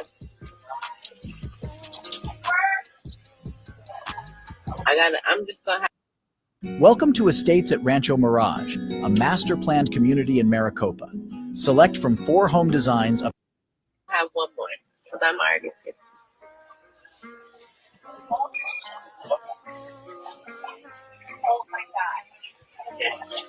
She said weirdo. He out here watching. I seen him join in. I know he out here. Crazy ass. She said he gonna get you. Ready or not, here I come. You can't hide. I'm gonna find you. Look at that. The alleged video that drove Alonzo crazy, drove him furious, mad enough to shoot Shazman in front of her children, is a video she posted to Facebook Live, where she was at a restaurant having this me time. She was all dressed up, had her hair done, makeup done. She was feeling good, having drinks. And people in the live comments were saying that Alonzo was a stalker and that Shazman should be careful because he was going to get her. And they were joking and making laughs about the situation. And Shazman even said that Alonzo was in that live. And she told him to get gone. Stop watching her, right? And with people saying that he was a stalker and a weirdo, pretty sure that that's what ran Alonzo hot. And he didn't take too kind to Shazman's friends, belittling and ridiculing him. And that maybe set Alonzo off to do what he did. The mere fact that Alonzo Hunter couldn't take it that Shazman Clack was moving on without him, and taking his newborn daughter on for this new journey in life without her father, but she was still trying to co-parent from what Shazman was posting, on her Facebook, and that she's tired of trying. And the alleged abuse, the physical abuse that Alonzo was having towards Shazman during the relationship didn't make it even better. And it made it worse to the fact where Shazman had to eventually get away from Alonzo and file charges on him, things of that nature. And with Alonzo just getting out of prison, right, that wasn't a good look. So he was definitely going back for this family violence charge that Shazman had filed on Alonzo. Evidence shows from a Facebook post that Shazman made that she had home surveillance video, security cameras there. And I'm pretty sure that those security cameras showed Alonzo Hunter pulling up to her residence before the murder, and shows him leaving the residence after the shooting also, which led to his capture. Police department says a suspect is in custody as authorities investigate a murder earlier this afternoon. Today around noon, police say they responded to a home in the 900 block of Tanner Drive of reports of a gunshot victim. When they got there, police say they found a 31-year-old woman with gunshot wounds. Officers say the victim was taken to a local hospital where she later died. Police say after talking with witnesses there on the scene, they identified a suspect known to the victim and arrested them shortly after at a hotel nearby. Police say the identity of the suspect, their charges, and bond information will be released following arraignment. During that baby shower video that was posted by Shazman, it lets us know that they were living together at one time, because she stated in the video that Alonzo was working 14-hour shifts, 6 days a week. And Alonzo wanted more kids. And Shazman was saying, look, hey, I'm here all day with these right here, these 5 kids. And, you know, I don't want any more children, right? You're never hardly at home anyway because you're off working, is what Shazman was telling Alonzo in that video. And it seems like everything was all good during that baby shower before everything turned sour. Now, according to the family member of Shazman Clack, Alonzo Hunter just couldn't accept the fact that Shazman was moving on with their newborn daughter without him. And he just couldn't accept the fact that Shazman would not take him back with all the abuse and the cheating and the manipulation that she stated was going on with her and Alonzo's relationship. And she was finally letting go and letting God. And here comes Alonzo saying, if I can't have you, then nobody can. A fatal attraction is exactly what that was. Even after Alonzo was facing felony charges for obviously putting his hands on Shazman, she was still trying to co-parent with the guy. There is a 6-word phrase that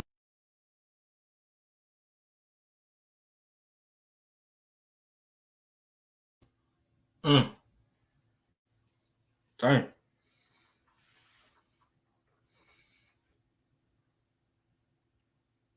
Mercy.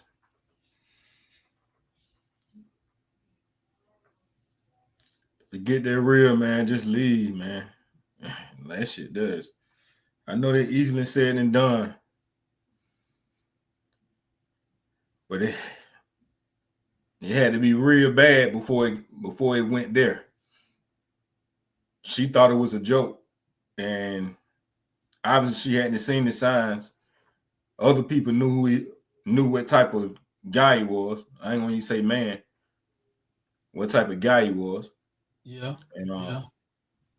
you know, they continued the trauma bond.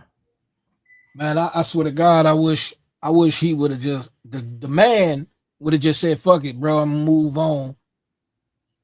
And I'm like, it's vice versa, because sometimes it be the women and sometimes it be the man, but the men outweigh the women, you know what I'm saying? And I think so too. It's sad that motherfuckers it's too many fish in the sea to be worried about one, you know what I mean? Yeah. Understandable, that's your baby mama and all that shit, but you gotta think, dog, she also had a baby by another nigga. You know what I mean?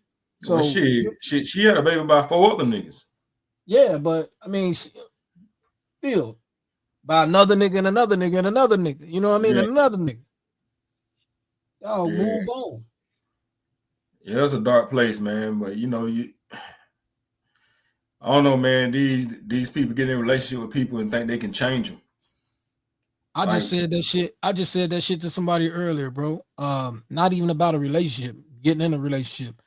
I said just because you see, I told somebody, I said just because you see something in a person, don't mean you can change that person. You know what I'm saying? Like sometimes you gotta just be like, look, man, I'm gonna let you do you.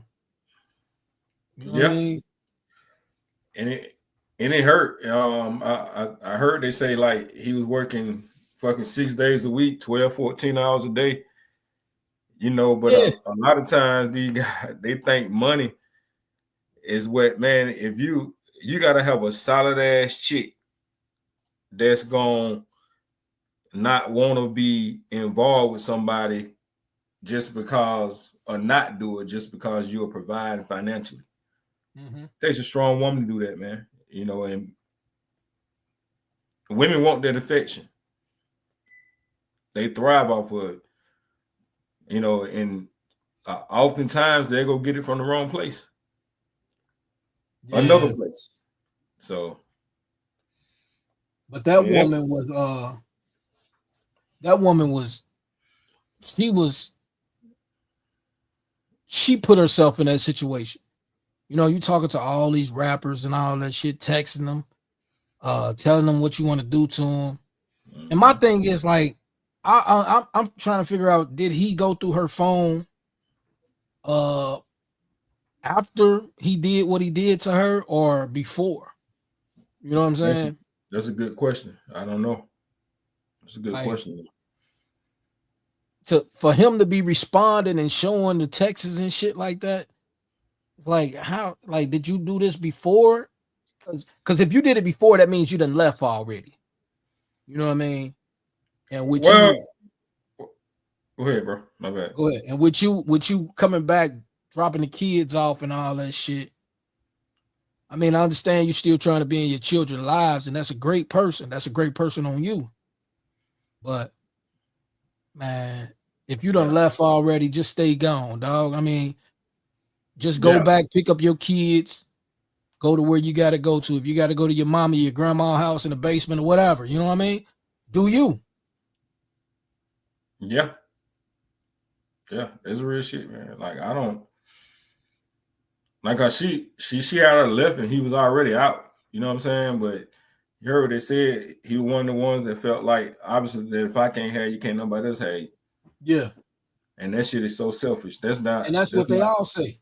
Yeah, that's not love, man. True love would rather see you happy, whether you with them or not. You know what I'm saying? Like, I ain't never want to be with nobody that bad. I'm That's sorry. something over in your area beeping. Give me 1 second, bro. Ain't nobody here, and I keep hearing a beeping.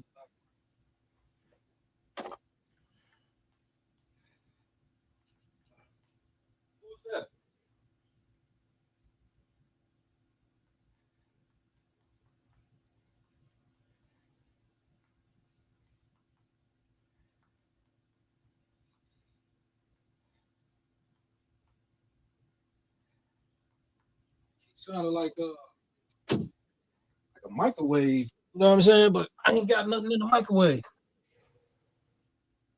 Step out and grab that thing. I don't know what the fuck it was. What that dope? Ain't no damn telling. Yeah. That's why I was asking, like, bro, is that something beeping over here like a microwave? Yeah, my alarm system do beep, but I'm back in my media room, so you can't hear it back here. I keep hearing something that sounds like a microwave, like beep. Or maybe you did. You probably got them damn headphones on. You probably can hear the goddamn thing. Nah, the speaker. I'm right here by the speaker, by the studio monitor. It probably was my alarm system. That's why I'm like, before I even asked you, I started looking around because I heard it while the video was playing. So I'm like, no, fuck, ain't nobody here. Who the fuck turned the microwave on? You know what I mean? Yeah. And I got my office door closed, so it could be picking up that sound in there. Yeah. Whoever that damn whoever ghost it was about to catch some extra holes. You know what I mean? So I didn't give. Right. All right. But yeah. I just want people to wake up, man. You can't make nobody be with you. Can't make nobody do right. At all, bro. At all. That shit got to be natural, man.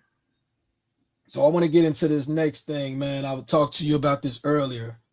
The fiance on that situation of the Nazaya shit, right? I was listening to some shit and it just didn't sit well with me. You know what I mean? So we didn't really get into the case.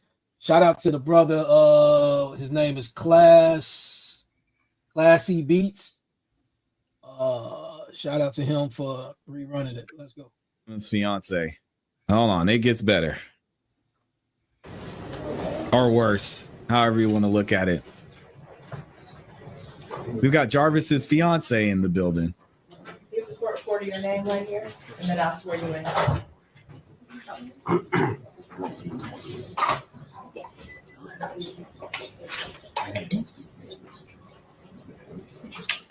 Raise your right hand. You swear to big back. Nothing but the truth. Yes. You crazy, bro. And once you get situated, you can hold that whole microphone with the little white cap on it in your lap, or just link to it. Okay. Just tug it off of Yes. Thank you. Could you state your name for the record, ma'am? Tashiana Davis. And Miss Davis, I want to ask you about someone by the name of Jarvis Butts. Do you know? So her name is Tashiana Davis or Shannon? Nah, that's Tasha. Yeah, that's Tasha. That's Tasha? Yeah, Tashiana. Yeah. Shannon is the aunt.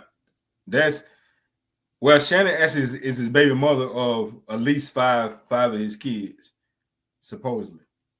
So who is this? This is his okay, His hold on. fiance. Well, technically, he had like a wife and two fiancés. Technically, I heard that, but Yeah. okay. Let's let her talk a little bit. Let's go. Know that person? Yes, And how do you know Mr. Butts? he was my fiance. And do you see Mr. Butts in the courtroom today? Yes, Could you point to him and identify a piece of clothing that Crazy. he's wearing? she's right there with a green top on. For the record, the witness has identified the defendant, Jarvis Butts, in this matter. So reflective. Thank you. And how long, you said he was your fiance. Yes, How long in total have you known Mr. Butts? 4 years. And- Since 2019. 2019? Mhm. Is that a yes? Yes, And when did you become engaged? 2023. And can you tell us a little bit about the nature of that relationship? Do you have any children with him? Things like that. No children. Okay. And would Mr. Butts sometimes stay over at your house? Yes. How often would that happen? Pretty often, but we didn't live together. Okay. I want to take your attention back to January of 2024 and February of 2024. Did there come a time when Jarvis Butts asked you to drive him to court? Yes, And when was that? February 7th. Of 24? Yes, And was there Yeah. a time before that that you had to drive him to court? yes. Yeah, we're gonna And when review was it. that? January, I think it was the 9th. Okay. It was in January. So you've at least driven him to court twice? Yes. Wow. And let's talk about So- January. What day did she go missing? January the 9th. So do you know the story behind January the 9th? Or how he ended up doing what he did? No. So what happened was he was going for a probation violation for having a gun, right? Mm-hmm. And he went in and finessed them and told them that he needed continuance and he would turn himself in at a later date because he actually had a case that he needed to handle somewhere else. And they let they let him do it. Hold the fuck up. Yeah. So essentially, if justice would have taken place when it should have on that date, that baby probably would still be here. Who knows?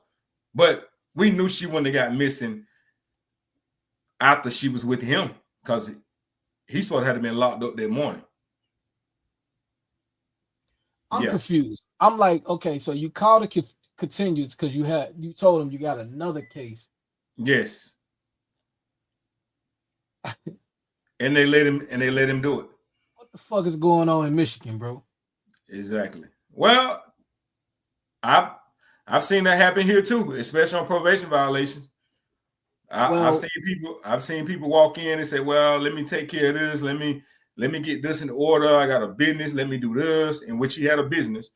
So now, what he told them outside of the fact that he had a case that he needed to cover in township, well, I guess another town over, and they fell for it. Or he had somebody working the inside that looked out for him. Who knows which one it was? Well, by looking at all his cases, when last time we looked at him, somebody working with him. You know what I'm talking about? And that's possible. That's very possible and very, very likely. It is. It's very possible and very likely. And this dude was a con artist, man. He was the best at it. He just did it for he did it for the wrong reasons. Yeah, I mean, if you listen to the interrogation, the way he talking to the cops, or on the telephone call when he talking to his women, dude, something serious, man. This Tashina or whatever her name is, I done seen her before somewhere. Man, all them big bats look like, bro. No, I'm literally like, I mean, in Michigan is like a hop and a skip away from Cincinnati and Ohio. That's like northern, you know what I mean? So that's like on the outskirts of fucking on the outside of Cleveland, you know what I mean? So I done seen her somewhere before. Like she done probably went to like if I'm not mistaken, she probably went to one of those schools where you damn, I can't think of the little school's name, Job Corp or something like that. Like she Oh, looked okay. like Yeah. she Could looked be. like a female from like, yeah. Let me yeah, let's play a little bit more because a lot of this shit I was listening to because I thought this was Shannon. I don't know what Shannon looked like. I'm not gonna No, hold you. no, no. Shannon, she's actually all on big backs and ugly, but and I'm sorry, but everybody's just, I mean, he's on the eye. But she look a little better than Shannon. I ain't gonna lie. So it's a lot to this story and a lot to pay attention Yeah, to. For sure. absolutely. Absolutely. It's a rabbit hole, man. Right. So okay, let's get to this. This is what I was talking to you about earlier. This is why I thought it was Shannon. So it's Tasha. Okay, Yeah. I got you. All right, cool. 9th date that you drove him. What was the reason he wasn't driving himself? Why were you driving him? Because he thought he was gonna have to turn himself in then for another case, and then they rescheduled it. Okay, so on the This is his fiance, y'all, by the way. This is his fiance. She knew who he was. She knew what was going on. 9th, he was supposed to turn himself in, but didn't actually end up doing that. Correct. Okay. And then on the 7th, did he ask you to drive him to court again? Yes, And what was the reason that you drove him to court on the 7th? because he was supposed to turn himself in. And did he end up turning himself in on the 7th? Yes. Okay. When you were driving him on the 7th of February 2024, first, what kind of car do you drive? 2005 Suburban, And what color is it? tan, And when you were driving him to court, who else was with you, if anyone? nobody. Just you and Mr. Butts? Yes, And when you were driving him to court, did you ask him about his cell phone? yes. What did you ask him? I said, where's your phone? She said, And who what that was his texting you? response when you asked him that question? He left it at home.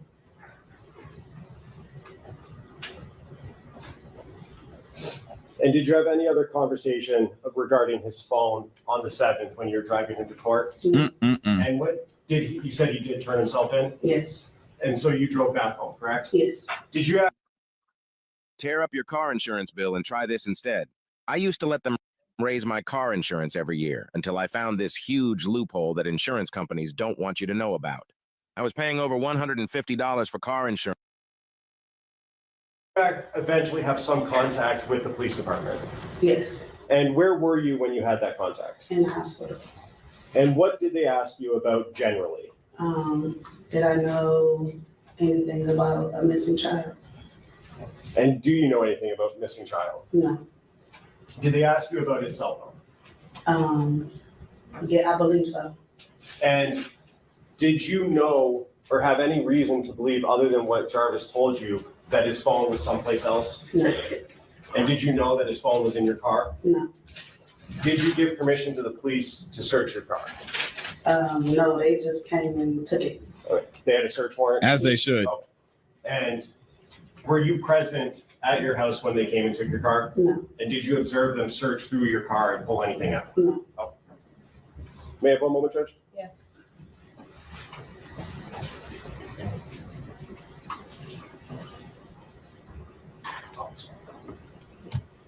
And you said you knew Jarvis Butts for 4 years? Yes. And would you communicate with him via cell phone? Yes. And do you know the last 4 digits of his phone number, if you remember? Nine. If you don't remember, I don't remember. okay. With looking at text messages, refresh your memory? Yes.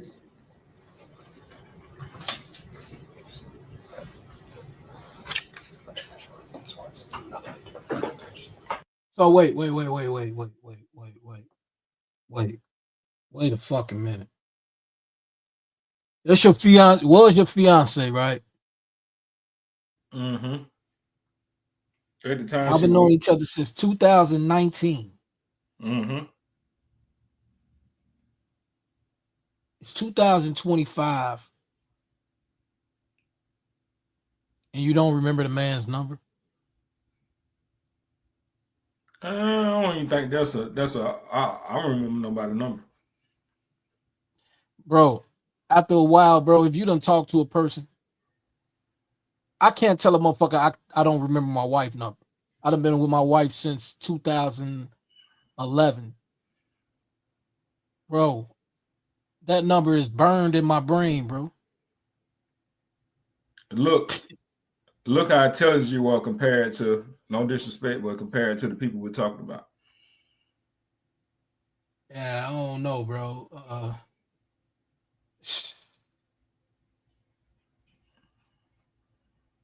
Yeah, I don't know. I only know one phone number by heart besides my own. You know, I don't care how many times I call. Now when I see it, I realize it's the number, but me reciting it. And she was thinking of it. I think the numbers are but it's a lot of more shit in the testimony that the phone number not even the issue. Yeah, I Trust know. me. I'm just saying, it's just the fact that if I'd have known the motherfucker for 5-6 years, I know their number. You know what I'm saying? But I think he Especially one if of it's the ones somebody I'm dating. You know yeah. what I'm saying? Yeah, but he's one of the ones that I Probably think keep changed getting. phones a lot. Yeah, I was just about to say probably keep Because getting of his different numbers. lifestyle, because of the Yeah. shit he has going on. You know what I'm saying? Yeah, I was thinking that. Like, I just thought about that after I said what I said. I'm like, yeah, he probably the person that changed his number, like, you know what I mean, all the text time now type shit. You know, he got Yeah. all these women. He can't have everybody hitting him up on the 'cause same number. Yeah, Shit.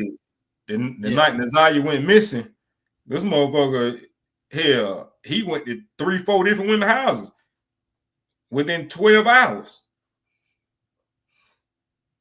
Yeah, so I can see him like hitting people up on different numbers or whatever. Like, who knows? Who knows? yeah. Who knows? May I approach you? Yes. If you could just look at the phone numbers on The first one. and does that refresh your memory? Yes. And what were the last? Yeah, no, y'all, we're talking in the chat and in the comments too about these women and him having to type. I guarantee this guy being 6'2", 180 pounds, a light skin.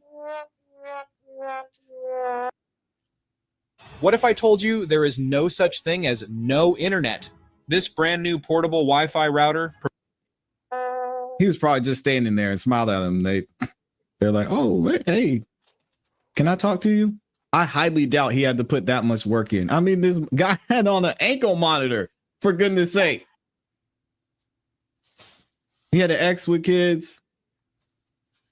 He had this one about to marry him. Come on, man. The first one. And does that refresh your memory? Yes. And what were the last 4 digits of Long hair. Yep. Miss Allie knows. Come on. These are free throws. These are layups. Sad, man. Sad. So sad.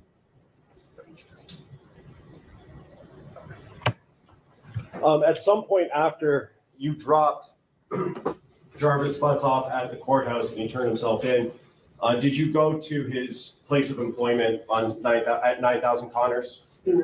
Okay. Did you ever talk to his business partner, Cordell Wright? No. Okay. I have nothing further. Thank you. Good morning, Ms. Davis. You met Mr. Butts at Frank's Garage, is that right? Yes. And that's where Mr. Butts was working about 4 years ago. Yes. You had taken your car there? Yes. And I think in your words, you said you kind of never left after you met him. Is that Right. fair to say? Yes. You guys got along really well? Yes. And you just kind of started a relationship from there? Yes. Would you go up to the garage after that relationship started?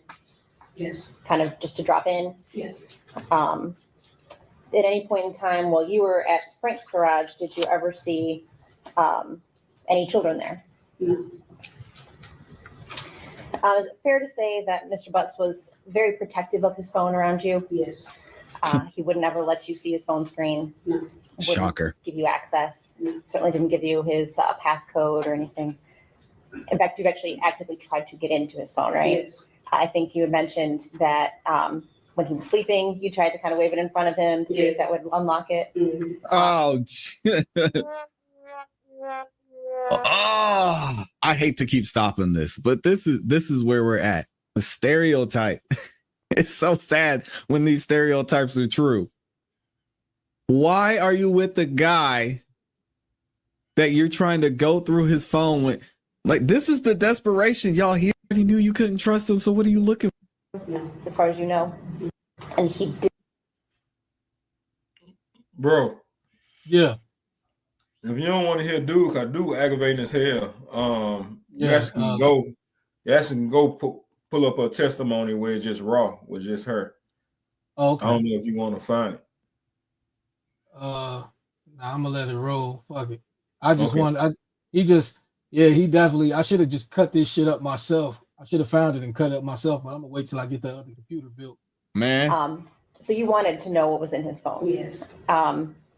And he did not want you to know what was in his phone. No. As far as you know. Is that a yes? Yes. Did you ever talk to him about why he was so secretive with his phone? Yes.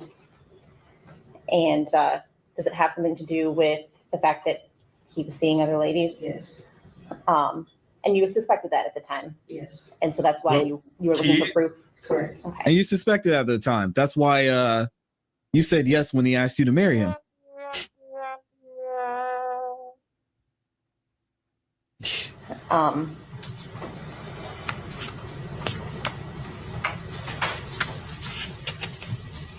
They accepted him seeing other women. He just, So even though they you had to know about suspected it. that Mr. Butts was unfaithful to you, you still stayed with him. Yes.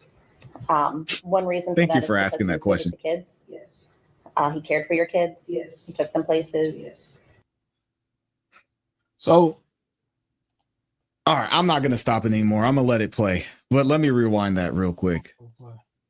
Bullshit ass nigga. The reason she stayed with him was because he was good with the kids. These niggas lacking.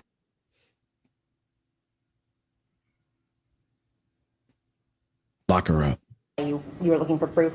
Correct. Okay.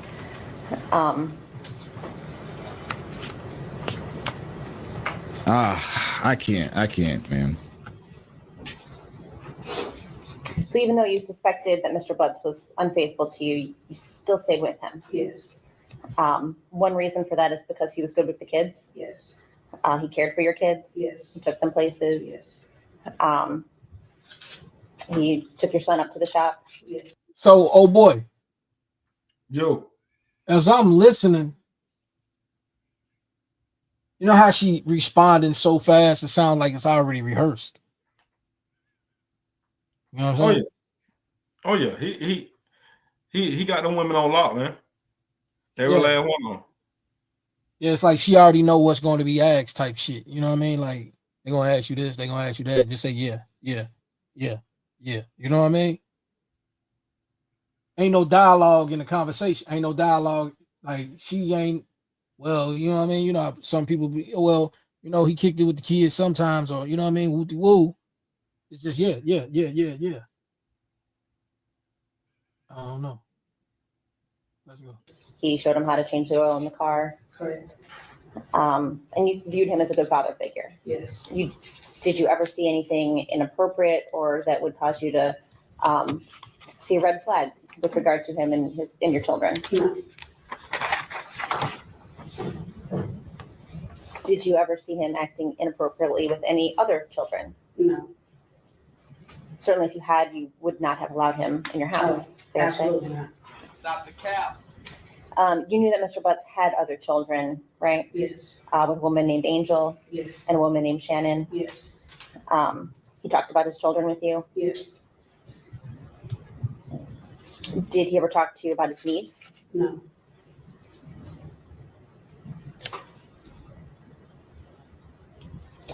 About how often would Mr. Butts stay with you on any given week? Maybe like twice. Were they like the same days or was it random? Random. The refrigeration school. If you want to. All right, fuck that. I'm tired of this shit.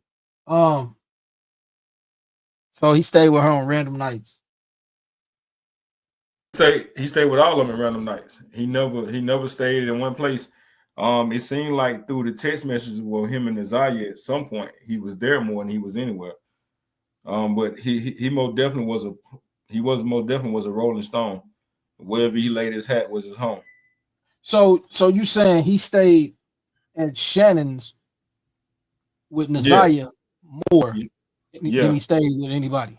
It seems that way through the text message because now woman said that he stayed there for an extended period of time. There was one where he'll leave when she go to work, he'll go to the other house, and then he would do what he needed to do there. Then he'll get up and go to the next lady's house. But through the text message, he was texting Naziah. It was like 2:30 in the morning, 1:00 in the morning, the wee hours. He worked during the day because they run the garage. Yeah, I recall her saying that he do leave at like 1 in the morning, 2 in the morning, or sometimes 3. I just got tired of watching the commercials popping up. But because there's another video where the business partner pops up, the business associate. Yeah, King. Yeah, and he reveals key details in the Zaya Harris case. No, you don't. Well, that's what this says. I know. That's why if I were you, I wouldn't listen to other content creators when they come. I would go to that page and find out and listen to. No, this is on Justice Pro. Yeah, I know, but what I'm saying, don't listen to other people break it down. Listen to it for yourself. He has no key details. The only thing that he offered is the fact that they was riding down the road. They forgot something. They went back and got it. And then they came back and saw Naziah. They picked Naziah up. And then they went to, his people house, dropped the car off. And then he actually left him at 8:30 at the shop with Naziah because he had to be at home because he was on house arrest. He was on a tether. Right. This is on the court thing. I know. This is all the court details. Yeah, I get it, but once again, they tag shit like that just to get your attention. That man ain't offered into the case. As a matter of fact, he act like he didn't even see Jarvis in the courtroom.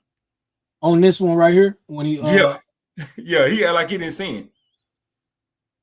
Yeah, dude right here. So he act like he ain't seen it all. I know exactly who you're talking about. Yeah. Yeah. Okay, because they start playing videos and shit like that. Yeah. You seen all this? Yeah. I done watched all of them, bro. Okay. Yeah, I done watched all of them. Every single last one of them. I ain't watched it. I just wanted to, because I seen it earlier and I'm like, let me see shit. Maybe old boy want to talk about this shit.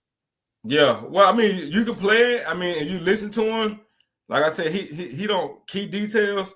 The only thing key was the fact that now what is key that he places Naziah with fucking the asshole, the pussy boy, when he left him. So that's the difference. But so I guess that can be considered key details. But as far as anything else, like I said, that man stood up in court and lied to everybody and said that he didn't even see Jarvis in the courtroom. Oh, whoa. Hold on. Wait. You said on a stand, he stood up and said he don't see the man in the courtroom that's sitting right across from him. They asked him 2 times and he said, no, I don't see him. Whoa. And they wanna label it as a key witness. Get the fuck out of here. Whoa. Yeah. Now that's crazy. Yep. Yeah, he played real stupid. Just looked around and said no. And then this is a person that he been in business with for over a century. They broke bread together. They was around each other every single day. Yeah. And he's, like I told you earlier, He's actually locked up on a probation violation. Hold on, the associate, he's locked up on a probation violation. Yes, he's not locked up for anything due to Nazaya at that point. I don't know what he got going on now, but they hadn't brought out no details. I think anybody else that they're gonna charge, if they charge anyone, which they should, I think it's gonna be after his trial. Because at this point, they didn't caught the grandmama in lies on the stand. They didn't caught the auntie with lies on the stand. So, whether they're gonna charge them or not, who knows?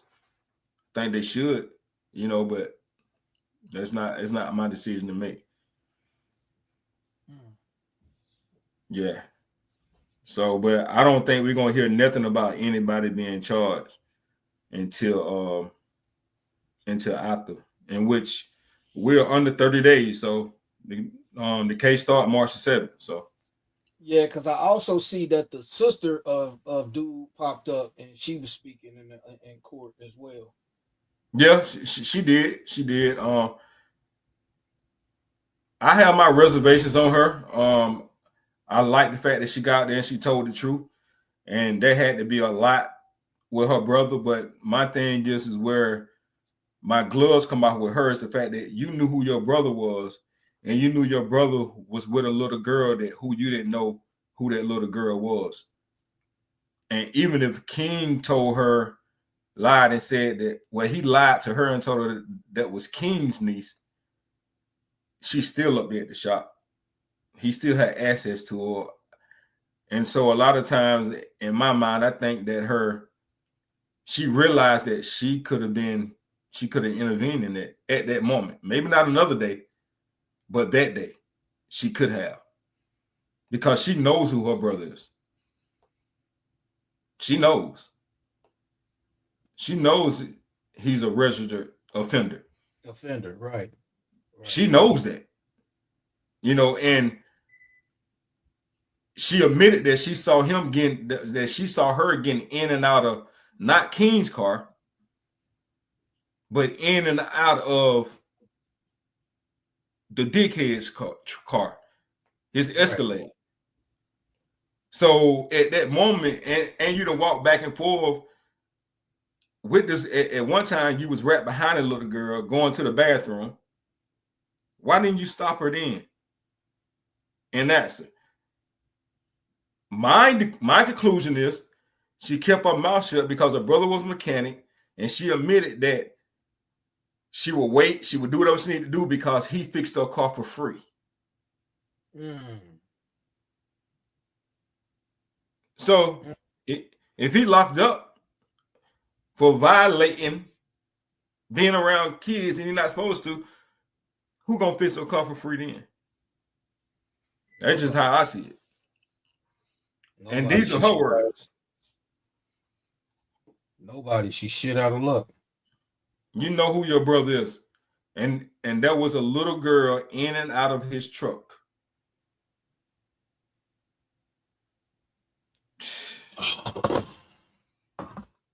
Can't make this shit up. It's a sensible boy. It's real. So let me ask you another question. What's up with this nigga with the beer in his hand, hugging on her and shit? Who the fuck is that? That is actually that right there is actually the grandmother's brother, who she actually had a baby by.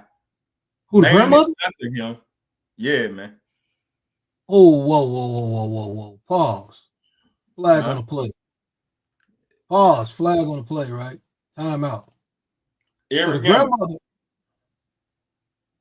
the grandmother has a baby by the nigga that Nazaya's sitting there dancing in front of, and he hugging on her and shit like that with the beer in his hand.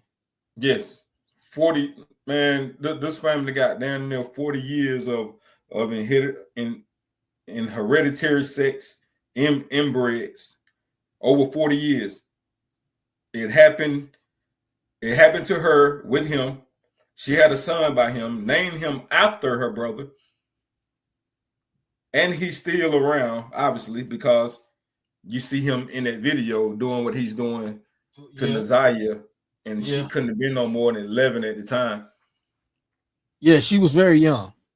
Yeah, so this is what this family is made of. No one took the chances to break the generation curses, and like it kept going. Its victims became predators. She was a victim, and at the end of the day, I'm not, because once you get old and grown, you should have the ability to do what's right or wrong. Because a lot of people that didn't happen to, that don't go out and do things to other people because they get the help they need. Right. Right. You know what I'm saying? So, because it even happened to Dickhead. Like he was SA, and end up having a baby by an older woman. You know what I'm saying? So, it's just a cycle, and that's outside of their family. So we don't know how far his go back, but we know it did happen to him, because it happened to him, I think, when he was like 11 or 12 years old. Right. Right. So the SA then turned predator. Yeah. Yep. I wouldn't put it past it, because it, like you just said, it goes on all the time. No, I'm giving you the facts, man. Like, that's what happened. It happened to Annette, and the goddamn creepy grandmama. It happened to her kids, obviously. And their kids. And it's like, and to me, when it happened to you, you know the signs more than anybody. You know what I'm saying? Like, but they ignored it. And what I like to tell everybody when I talk about this, because it's real touchy, even in that time, Nazaya still took the time out to ask him, do they know? So people got this thing that she was this, she was that. Even throughout it all, even out of all the mischief she was involved in, she still wanted to make sure before she snuck out, was it okay with them? Which lets you know they knew what he was doing with her. Right. Right. It's sad, man. Sick. That's what it is. It's sick, sad, all the above. All the above, man.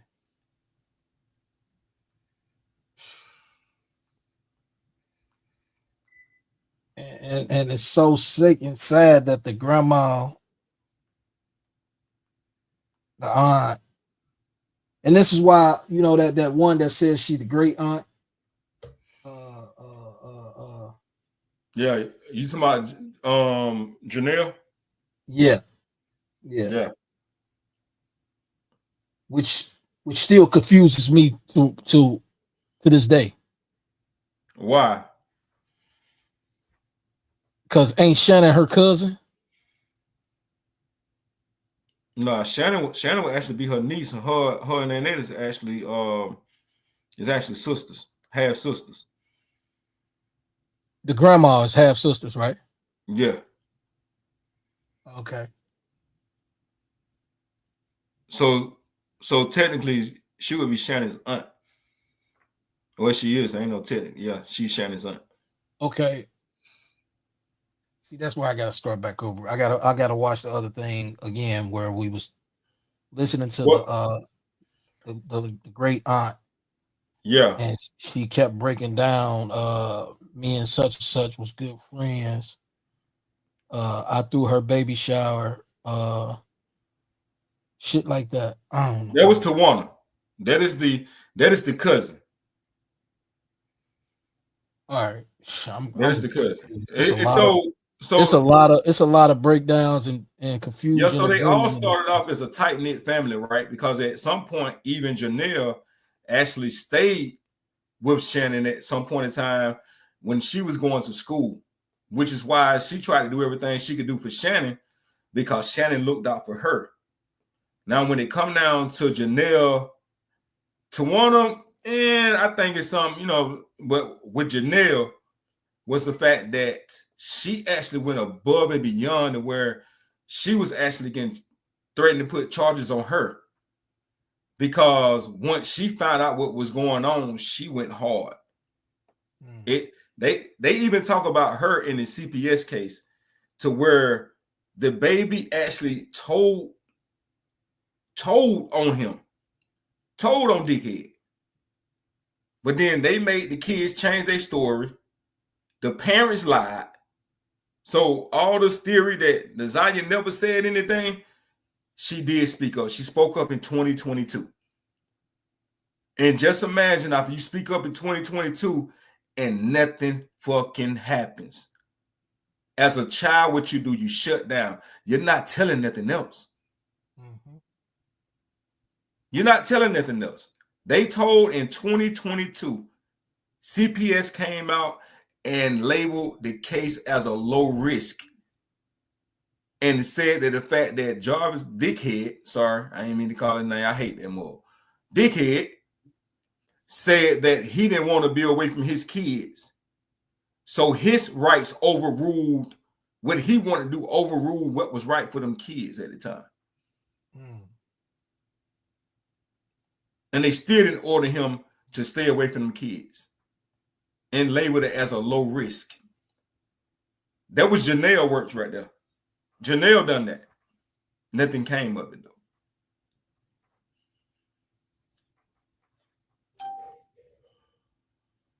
I heard that again. Yeah, that most definitely not over here. It's something. Nah, that was over here. That was my phone just now. Okay. What was I about to say? Yeah, it's crazy, man. It's crazy. Like, so like I said, like, it's so many misconceptions, man. Like, it just, I say you got to get down to the raw details of it because, I mean, it's so many content creators that spinning their narrative and not going off the facts. And I get it as content creators, you talk about the content, but someone be selling this facts.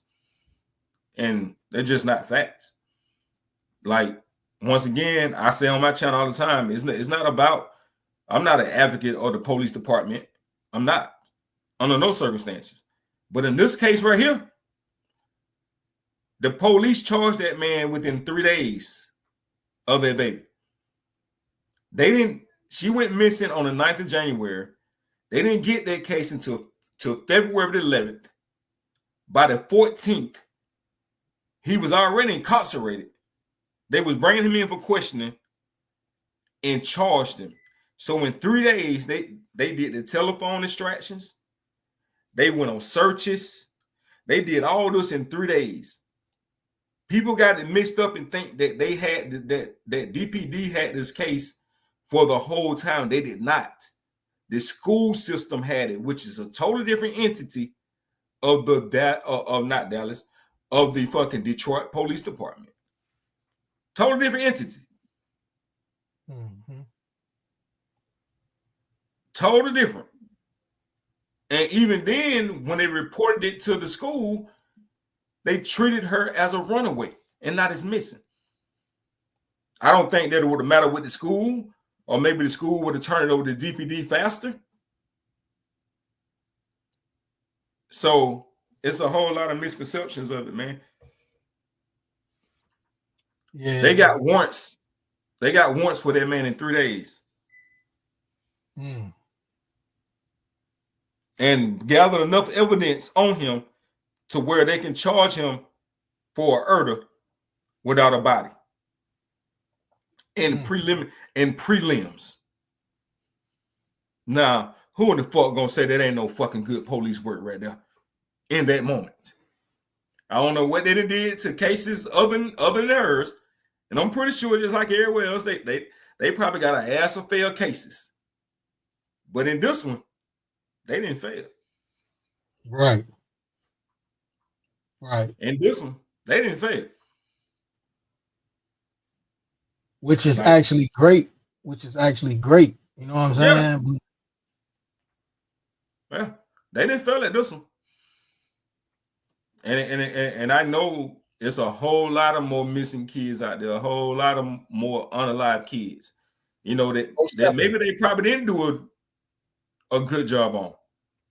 But for some reason, they knocked this one out the park. And what this baby done went through, it's not gonna be in vain, man. Like it is going to be. Then I heard somebody say that the little boy found behind that house was because of Nazia. No, it wasn't. They was fucking doing renovation on a house and found that little boy body, who people thought it was hers.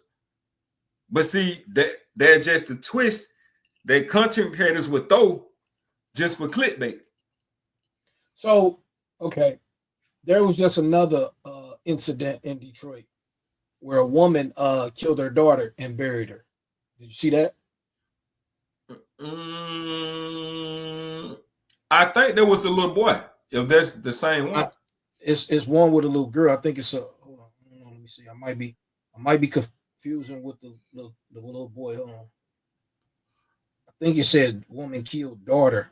I'm looking at my phone. Give me a second. Click off of this Tierra Grill shit. I know they had one.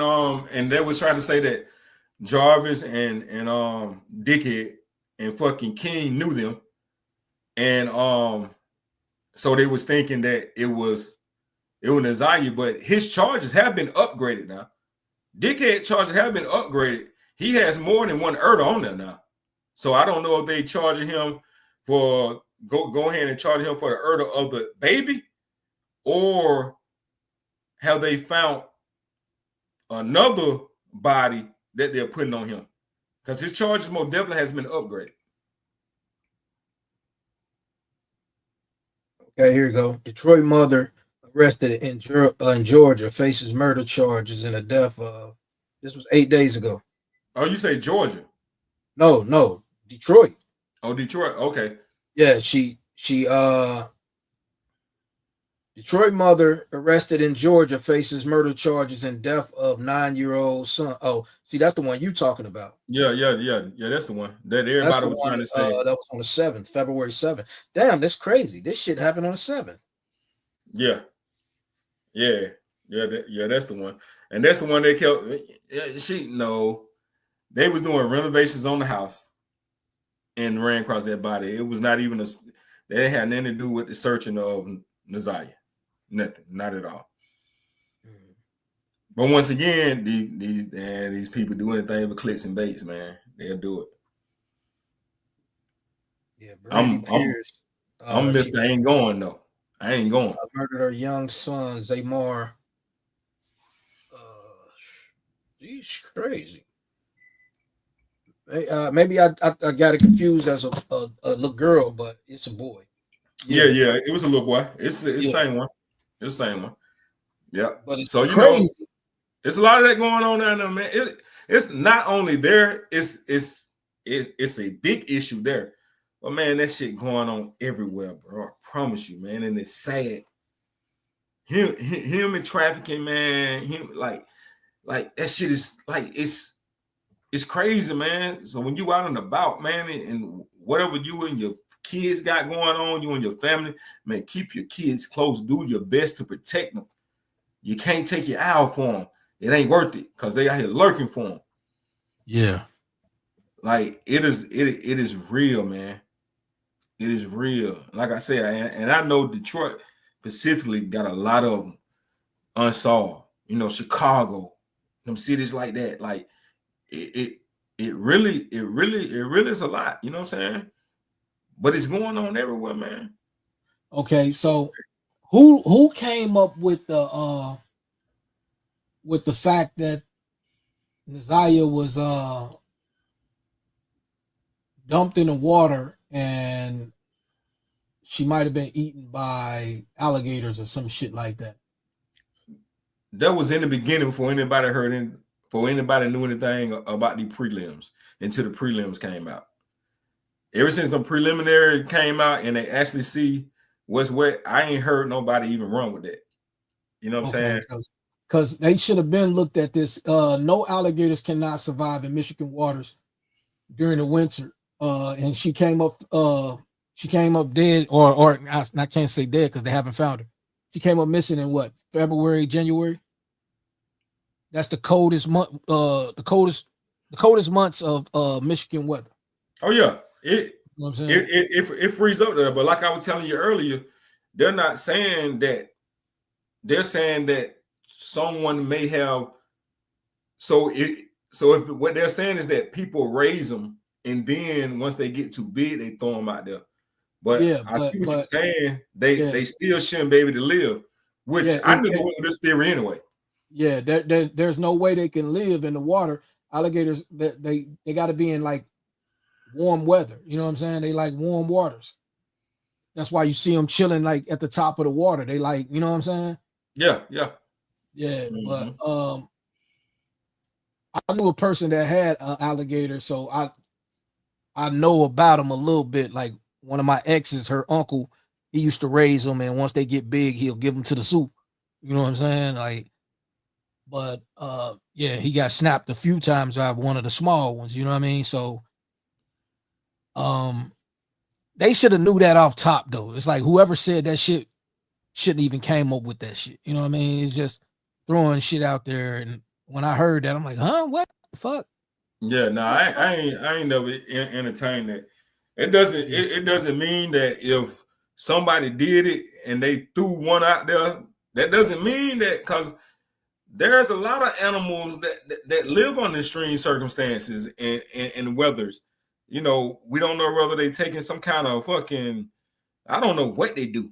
You know what I'm saying? But I've seen animal be in places that they shouldn't be in, you know, based off the weather. But I never believed it anyway. So I'm not fighting that case because I ain't never believed that anyway. Yeah. I mean, I couldn't believe it. I'm like, nah, man, them motherfuckers, they'll freeze over. You know what I'm saying? It's like throwing an alligator in your freezer. You know what I mean? It's gonna freeze. It's not gonna move no more. It's gonna freeze. It's gonna go die of hypothermia, just like you would. You know what I'm saying? If you get locked in the freezer. Yeah, you know what I mean? Yeah. Your body I ain't never believe that shit anyway though. But whoever came up with that shit need to be slapped in the face. There's a lot of shit that I was peeping out, and motherfuckers need to be slapped in the face. But the case with this girl is crazy. This shit reminds me of the Kanika Jenkins case. You know what I'm saying? Yeah, it is a thing though with Gettys in Detroit. I don't think it plays a part in her case. Yeah, but I mean, they probably do keep them in a house. Like probably a lot of people. Yeah, you might be right. A lot of people keep them in a house. You know, like drug dealers, like we was talking earlier. Drug dealers buying them alligators, and once they get too big, you know, they probably try to throw them in a motherfucking thing, and they fuck around, and they probably throw them in there in the summer, or you know what I mean? Who knows?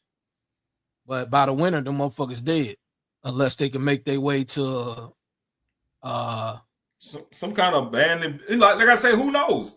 You know what I'm saying? Yeah, unless they like, because I'm gonna put this like this: like years ago, when I was a kid, they did find an alligator in the Ohio River, which it was like in the shallow part of the Ohio River, but you know somebody had let it go. You know what I'm saying? It was like when they caught it, the motherfucker was big as fuck. It's like it looked like they had the motherfucker.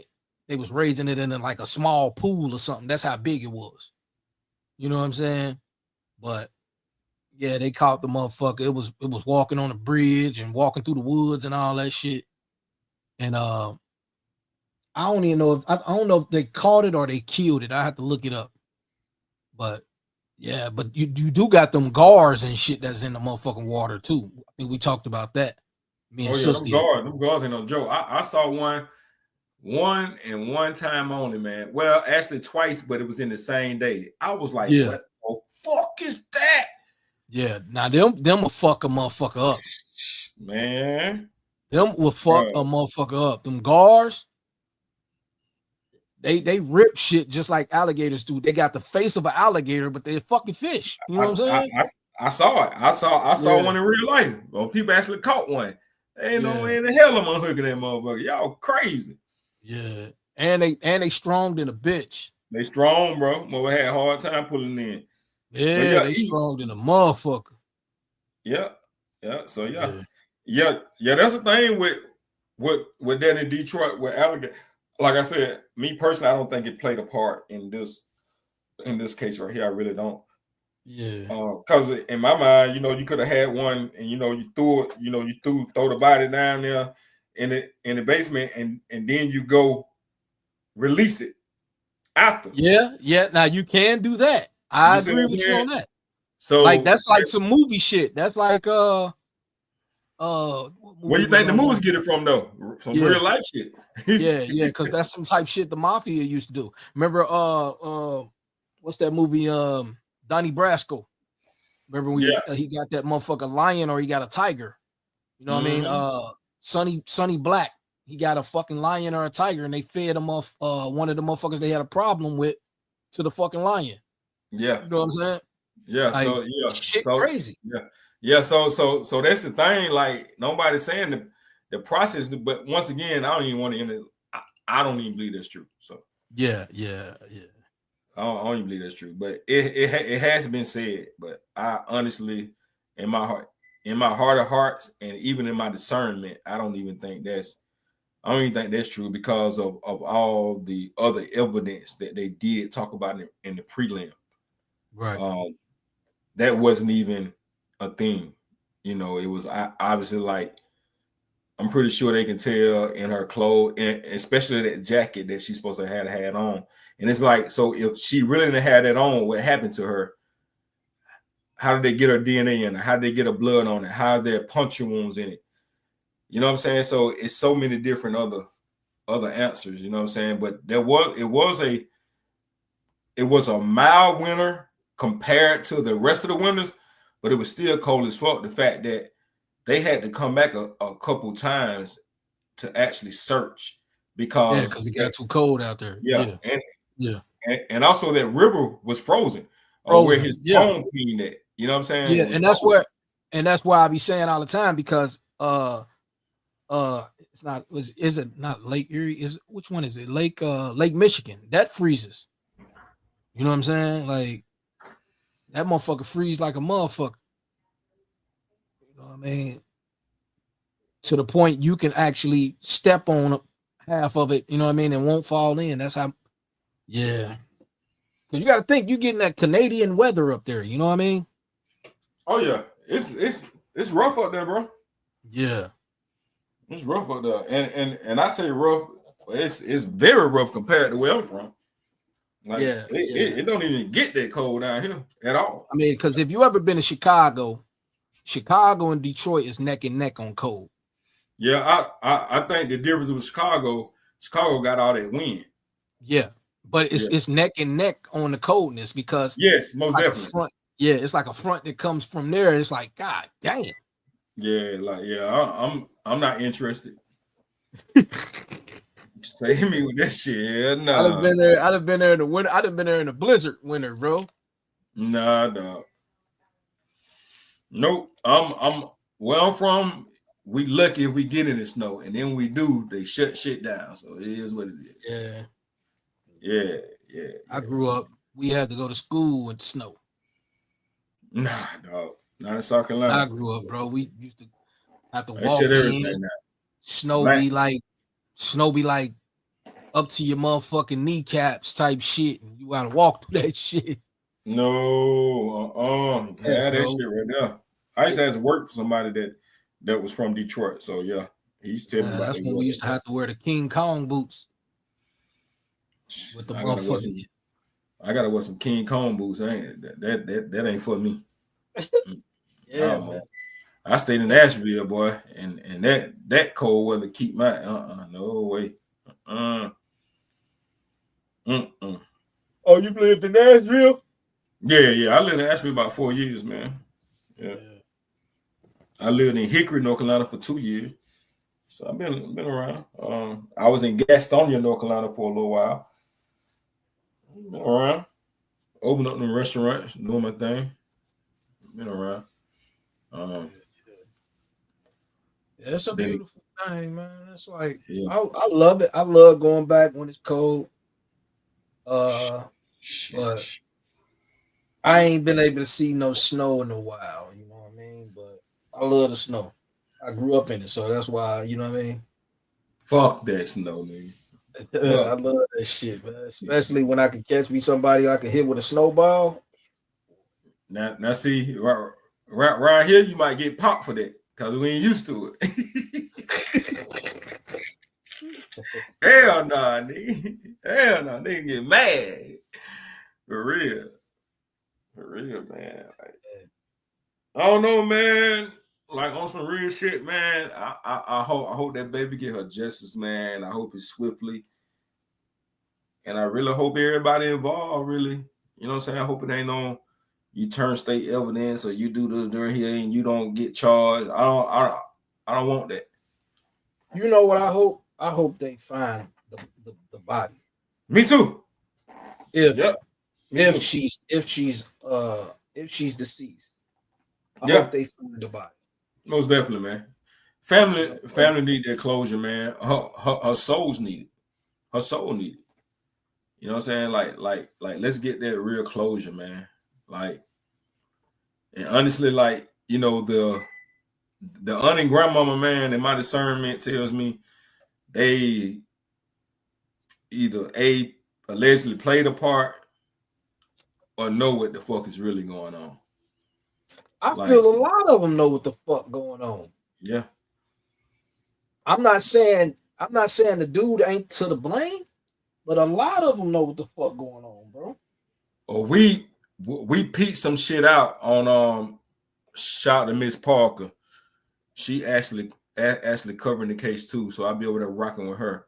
You know what I'm saying? When she covered the case or whatever. And when he called his baby mama, the one whose car he was in that night, the blue car that was missing the bumper. Okay. He had a jailhouse phone call. And you could tell he might have been talking in code because she said, well, how do you know about me? And then also he said to her, save yourself, wipe down everything that I touched inside the house. Now ask yourself, if that's his baby mama, he has a right to be there. So why are you telling her to wipe down everything that you touched? And then on the fact that he told her to save herself. That I really think that baby was at that house with him. Yeah. It's the only thing that makes sense. I agree. I most definitely agree. Yeah. She pointed that out. I went straight to it. You know what I'm saying? Like, cause she was kind of covering it, kind of like you were, kind of blind, right? Kind of just going off sound bites. And that's why I told you the same thing. Like, and I told her the same things. Like, go to the closing arguments, go to the statements and build off that. You know what I'm saying? And then you can listen to everybody else and kind of play off that. And she did that, bro. Just like she just said, man. Killing it, bro. So okay. The baby mama, you said the car was blue, right? Yeah, it's the one with the bumper tore off and all that. It's the one he had the car, took it back, came back and got it, type shit. Yeah. The Tasha girl car. So why did they take her car? No, Well, Tasha car, because that was the fiance that took him, and you got to remember on the jail. Well, see, that was saying it's kind of hard talking about it because I don't know. Did you hear the jail call between Jarvis and King, to where Jarvis told King that he needed to goddamn when he called her up there to act like he needed to do something to the truck, so King can get his cell phone out of the back of the truck behind the seat. Okay. Yeah. So that's how she got caught up in it, honestly. Yeah. So I gotta listen to all that, and that's gonna get okay. Yeah, and just like I told Miss Parker, which she went over and beyond what I told her. Right, I said listen to the closing arguments because the closing arguments kind of everything contained into one. That's why they call it closing arguments. But I told her that, but she went back and listened to every goddamn thing. You know what I'm saying? Like, and don't do it all in one day. And that's what I told her. Just break it up, because the shit is so black and it's so dark. Like it'll weigh you down. Like if you try to do it, but just do it in parts.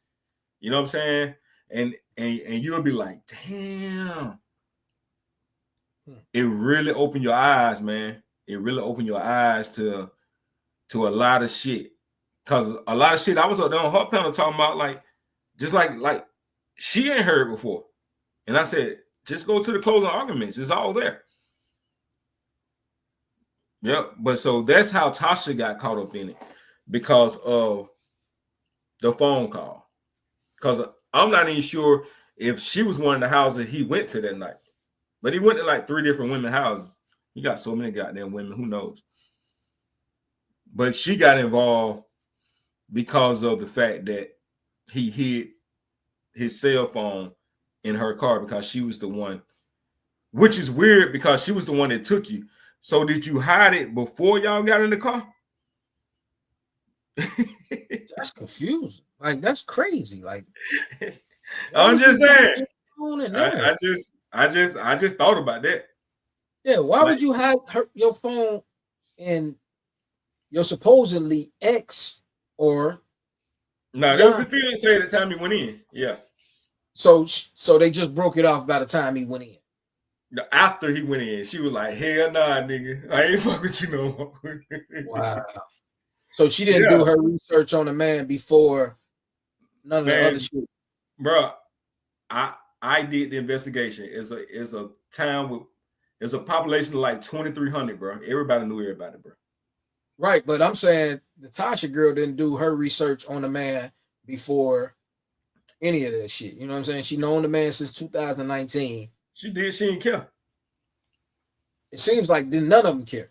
Nah, they did. The family putting that shit all on Facebook, shit going viral on Facebook about CPS and all that shit, bro. You know what I'm saying? Like that shit is weird.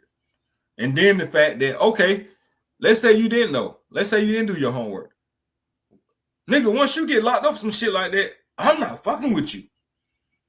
Yeah, because for one, for me as a female, if I was a female, and you tell me you locked up, and I know your name, just like my wife did me when we first got together, and we've been knowing each other since junior high school. But when we got together and we started talking, she looked me up. She found all my cases and all that shit. Oh, you was locked up for this. You was locked up for that. We just got to look you up before, you know what I mean? Yeah. I'm like, you know, some other shit. Yeah, and that's fair. But it wasn't no foul shit. It was just gun charges, a few drug charges, all that shit. But you know what I mean? But she like, yeah, I real seen street all nigga shit. That's it. Yeah, but it was like, I'm like, yeah, well, I beat that one. I beat that one. You know what I mean? Woo-de-woo. And I got papers for that one. You know what I mean? That ain't shit. You know what I mean? But other than that, yeah, it seems like they was addicted. Bro, there was a sucker for that curly hair, that wavy hair. That's what I was about to say. They was addicted. All light skinned motherfucker, and that's what I ain't gonna say that's what they get, but that's what happens. It seems like they was addicted. They was they were trying to breed that ugly out they got their family, because all of them were ugly. So yeah, they had babies bound. They was stigmatized, and he had them motherfuckers where he had them at, you know, using them. He had a motherfucker shop. He's probably fixing their cars, and so I can work on her car, and I'm gonna use this motherfucker. You know what I mean? Man took Shannon income tax. Shannon gave him money from the income tax check, and he went and bought another bitch your engagement ring. Oh my god! Come on now. So what the fuck is he? I was about to say a Muslim. What the fuck is he? A Rastafarian? He can have like 7, 8 wives. Don't even put that shit on a Rastafari nigga. They don't move like that. Some of them do. Some of them do. Some of them have a lot of wives, bro. Yeah, a lot of wives, but I'm talking about this homo shit. No. I ain't talking about that. I'm talking about like about the wives multiple and women. shit. Multiple women. Yeah. And you know, you got to remember, man, this man molested his own 4-year-old daughter, man. Yeah, I heard. We talked about that. Yeah, his own. Not that it's good at any 4-year-old, but your own. Yeah. Well, you got to be. That's where he need to be murdered at, right there. All that shit he need to be murdered on, but most definitely that. I feel you. Yeah. Most definitely that, fam. Like it just, you know, and it's sad, man, that people like that that's able to walk amongst society with no problem. You know, it's a fact because he had a little clout. He fixed on cars. You know, he was considered this pretty motherfucker. You know what I'm saying? And people let him slide with that shit, bro. They let him slide. Everybody in that city knew who he was, man. You know? Yeah, you said it was how many people of the city? Like 2,300. That ain't shit. Nah. That ain't shit. That ain't nothing at all. That's like a Let small. me see. I said it earlier. Let me pull it up again. Let me make sure it's accurate. That's like a small It's very arena. small. Yeah, that's like a small stadium. You know what I mean? That ain't shit. What's the population of 7 Mile, Detroit, Michigan?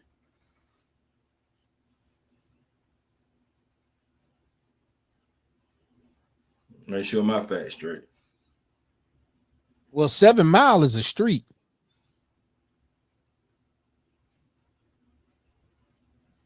That's a street in Detroit.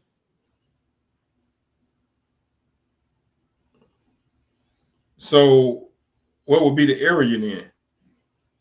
I don't know. I know 7 Mile is the street. That's you got 8 Mile, you got 7 Mile, you got and this is all on the west side of Detroit. Hold on. So we're gonna get it right. Let me see what city is Nazaria Harris from?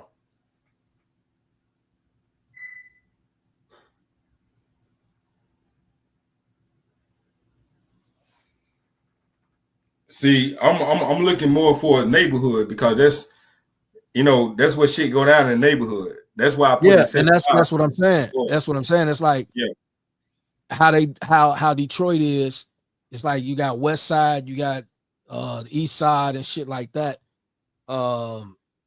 Which that area that you just said, that's the area that Eminem, Marshall Mathers used to be frequent at. Mm-hmm. Yeah, you know what I mean. So, and Trick, a few other motherfuckers. You know what I mean. It's a lot of what's the guy? Proof used to be over in that area too. Yeah. So and see, all his women. The reason why I say that because all his women and his shop was in the neighborhood, and it's actually 2,371 people. Come on, man. Everybody know everybody business in that neighborhood, man. It's right there. Like everybody. Like they stayed right around the street from the shop. You know what I'm saying? I think she's from Detroit. She's from the city of Detroit.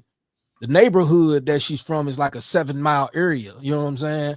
Yeah. So and that's all I'm concerned about, the neighborhood. Like because they're not talking about nobody from another neighborhood that had anything to do with her. Everything is contained. He was from the neighborhood. King was from the neighborhood. The auntie is from the neighborhood, of course. You know what I'm saying? The little thing that happened with the other kid, the special needs kid, he's from the neighborhood. So focus on the neighborhood. The women, all these women's from the same neighborhood. So, and I just say that to say, can't nobody say that they didn't know who he was, because there was no outside entity that could say, "Oh yeah, I just heard about him, but I don't know who he is." Type shit. See, if you was in 7 Mile, you knew who in the fuck Dickhead Butts was. Yeah. It's See, the and that's more the than my fucked story. up thing because before this guy had got killed, he was standing on business out in Detroit. Mhm. He was like he was like he was like city council, but he was like also neighborhood watch for Detroit. And they used to go to certain places because there was an old lady who got assaulted and raped, you know what I'm saying? However y'all say it. She was like, I think she was like 80 years old, and a man broke in her house, and so they went over there and stood on business. They was looking for the motherfucker for about a month or two, and they finally found him. It was a black guy, Yeah. young black guy, raped the 80-year-old woman. See, that's just ridiculous, man. And it was in Detroit. Same shit. Oh yeah. Detroit. Like I said, it's I said it goes down, bro, and it's crazy everywhere though. But Detroit different, man. Like, Chicago's crazy, like, and it goes down everywhere. But them places there, shit go down in a huge, in another magnitude. It's different. Yeah, it's different. It's kids missing around here. You know what I'm saying? But it ain't nothing compared to that. For one, we're nowhere big as them anyway. But like, like it just, bro, I've seen people overlook that in people. Seen people hang out with essays, that been charged for that. I saw it. You know what I'm saying? Like, it just, if you got a little money, a little clout, or if the man, matter of fact, about 2 weeks ago, people was arguing about this guy who had the same type of charges, except for not the ordering, but the essay charges. Mm-hmm. There was women, mothers, sharing it, say, "Oh, look at him. He ain't got to take nothing. Look at him." Like, they vouching for him, all because of what he looked like. Yeah. I seen that shit in real time about 2 weeks ago, fam. That shit crazy. Yeah, man. But yeah, man, yeah. That's what I would do, bro. Like, when you're on the road or something, or if you just around the house kicking it, just put the shit on and just listen, bro. You ain't gotta sit down, you know what I'm saying? Do what you do. You ain't gotta sit down and look at the screen, because mostly you just you're just hearing it anyway. There's nothing to visualize. And you'll get a better, clear understanding of some of the shit, man. Cause like I said, listen from another content creator. Right. It's just gonna confuse you because people put their spin on it. And if you're not, and that's what you're gonna think it is, but that's not what it is. That's just what their interpretation of it is. Yeah. Yeah, you which your hair you got down lean you the wrong way half of the time. But the facts are the facts. So yeah, that's all you gotta do, man. Just cleaning up. You're working on your car, or fixing up your, you know what I'm saying. Your little computer room, your little studio. Man, I'm doing a whole lot of shit, man. I'm a man of a fucking you- million missions, man. Yeah. So you got just hit play. You know what I mean? Yeah. Okay, hit play and check it out, man. And most definitely. But I'm about to get up out of here. It's 11 o'clock, man. Yeah, I'm about to get up out of here myself. Go help them take the groceries and stuff out the car. You going live? No. Hell no. Oh, okay. I thought Tomorrow. you said you were doing tomorrow. Nah, All right. yeah, tomorrow. I'm gonna wait till. Yeah, I'm gonna do one tomorrow too. I really want to wait until I wish I can figure out how to mirror this my other monitor to this computer.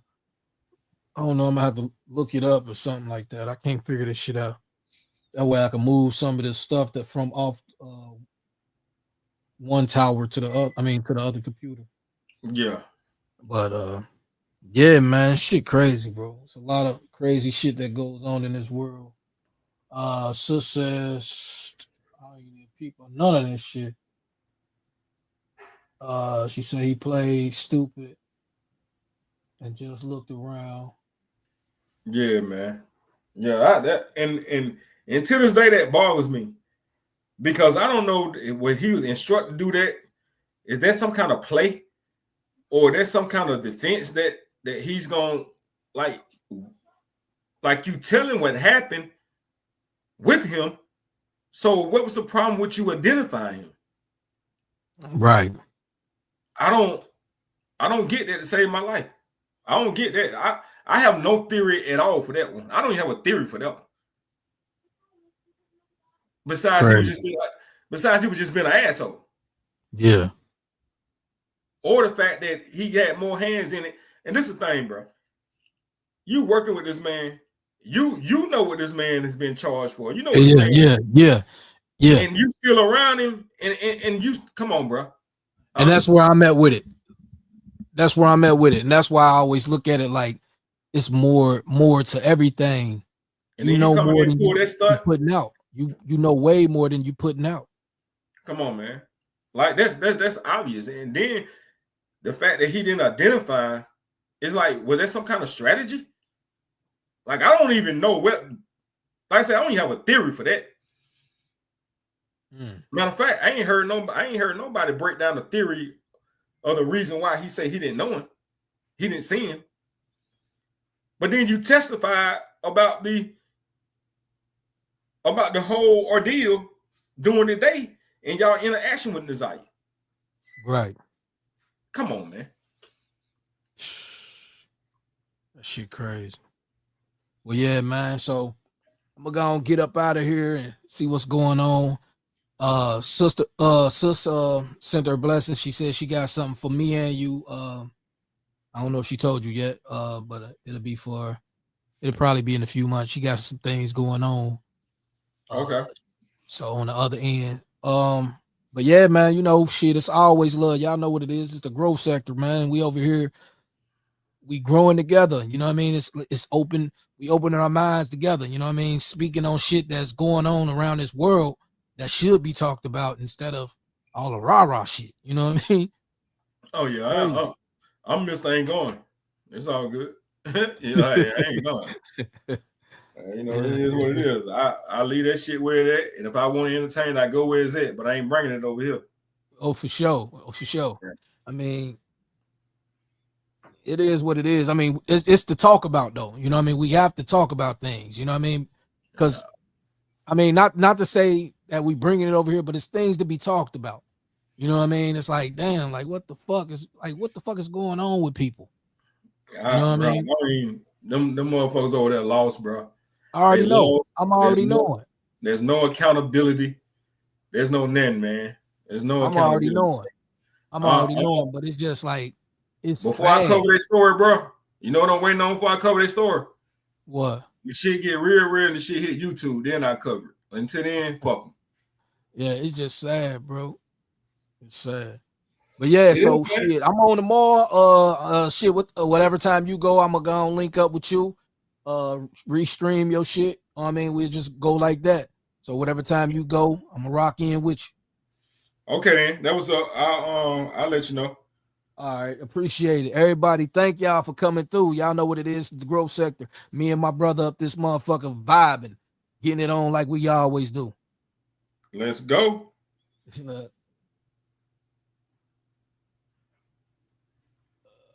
What we playing? I was gonna play something, but oh shit, I did. I already had it queued up. Oh, that's old boy. Let me go and get this shit queued.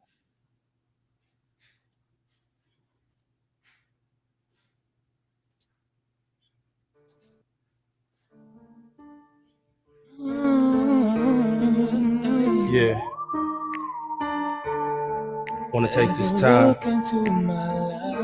to rewind my life. For real. And Riley. Timmy Sinister.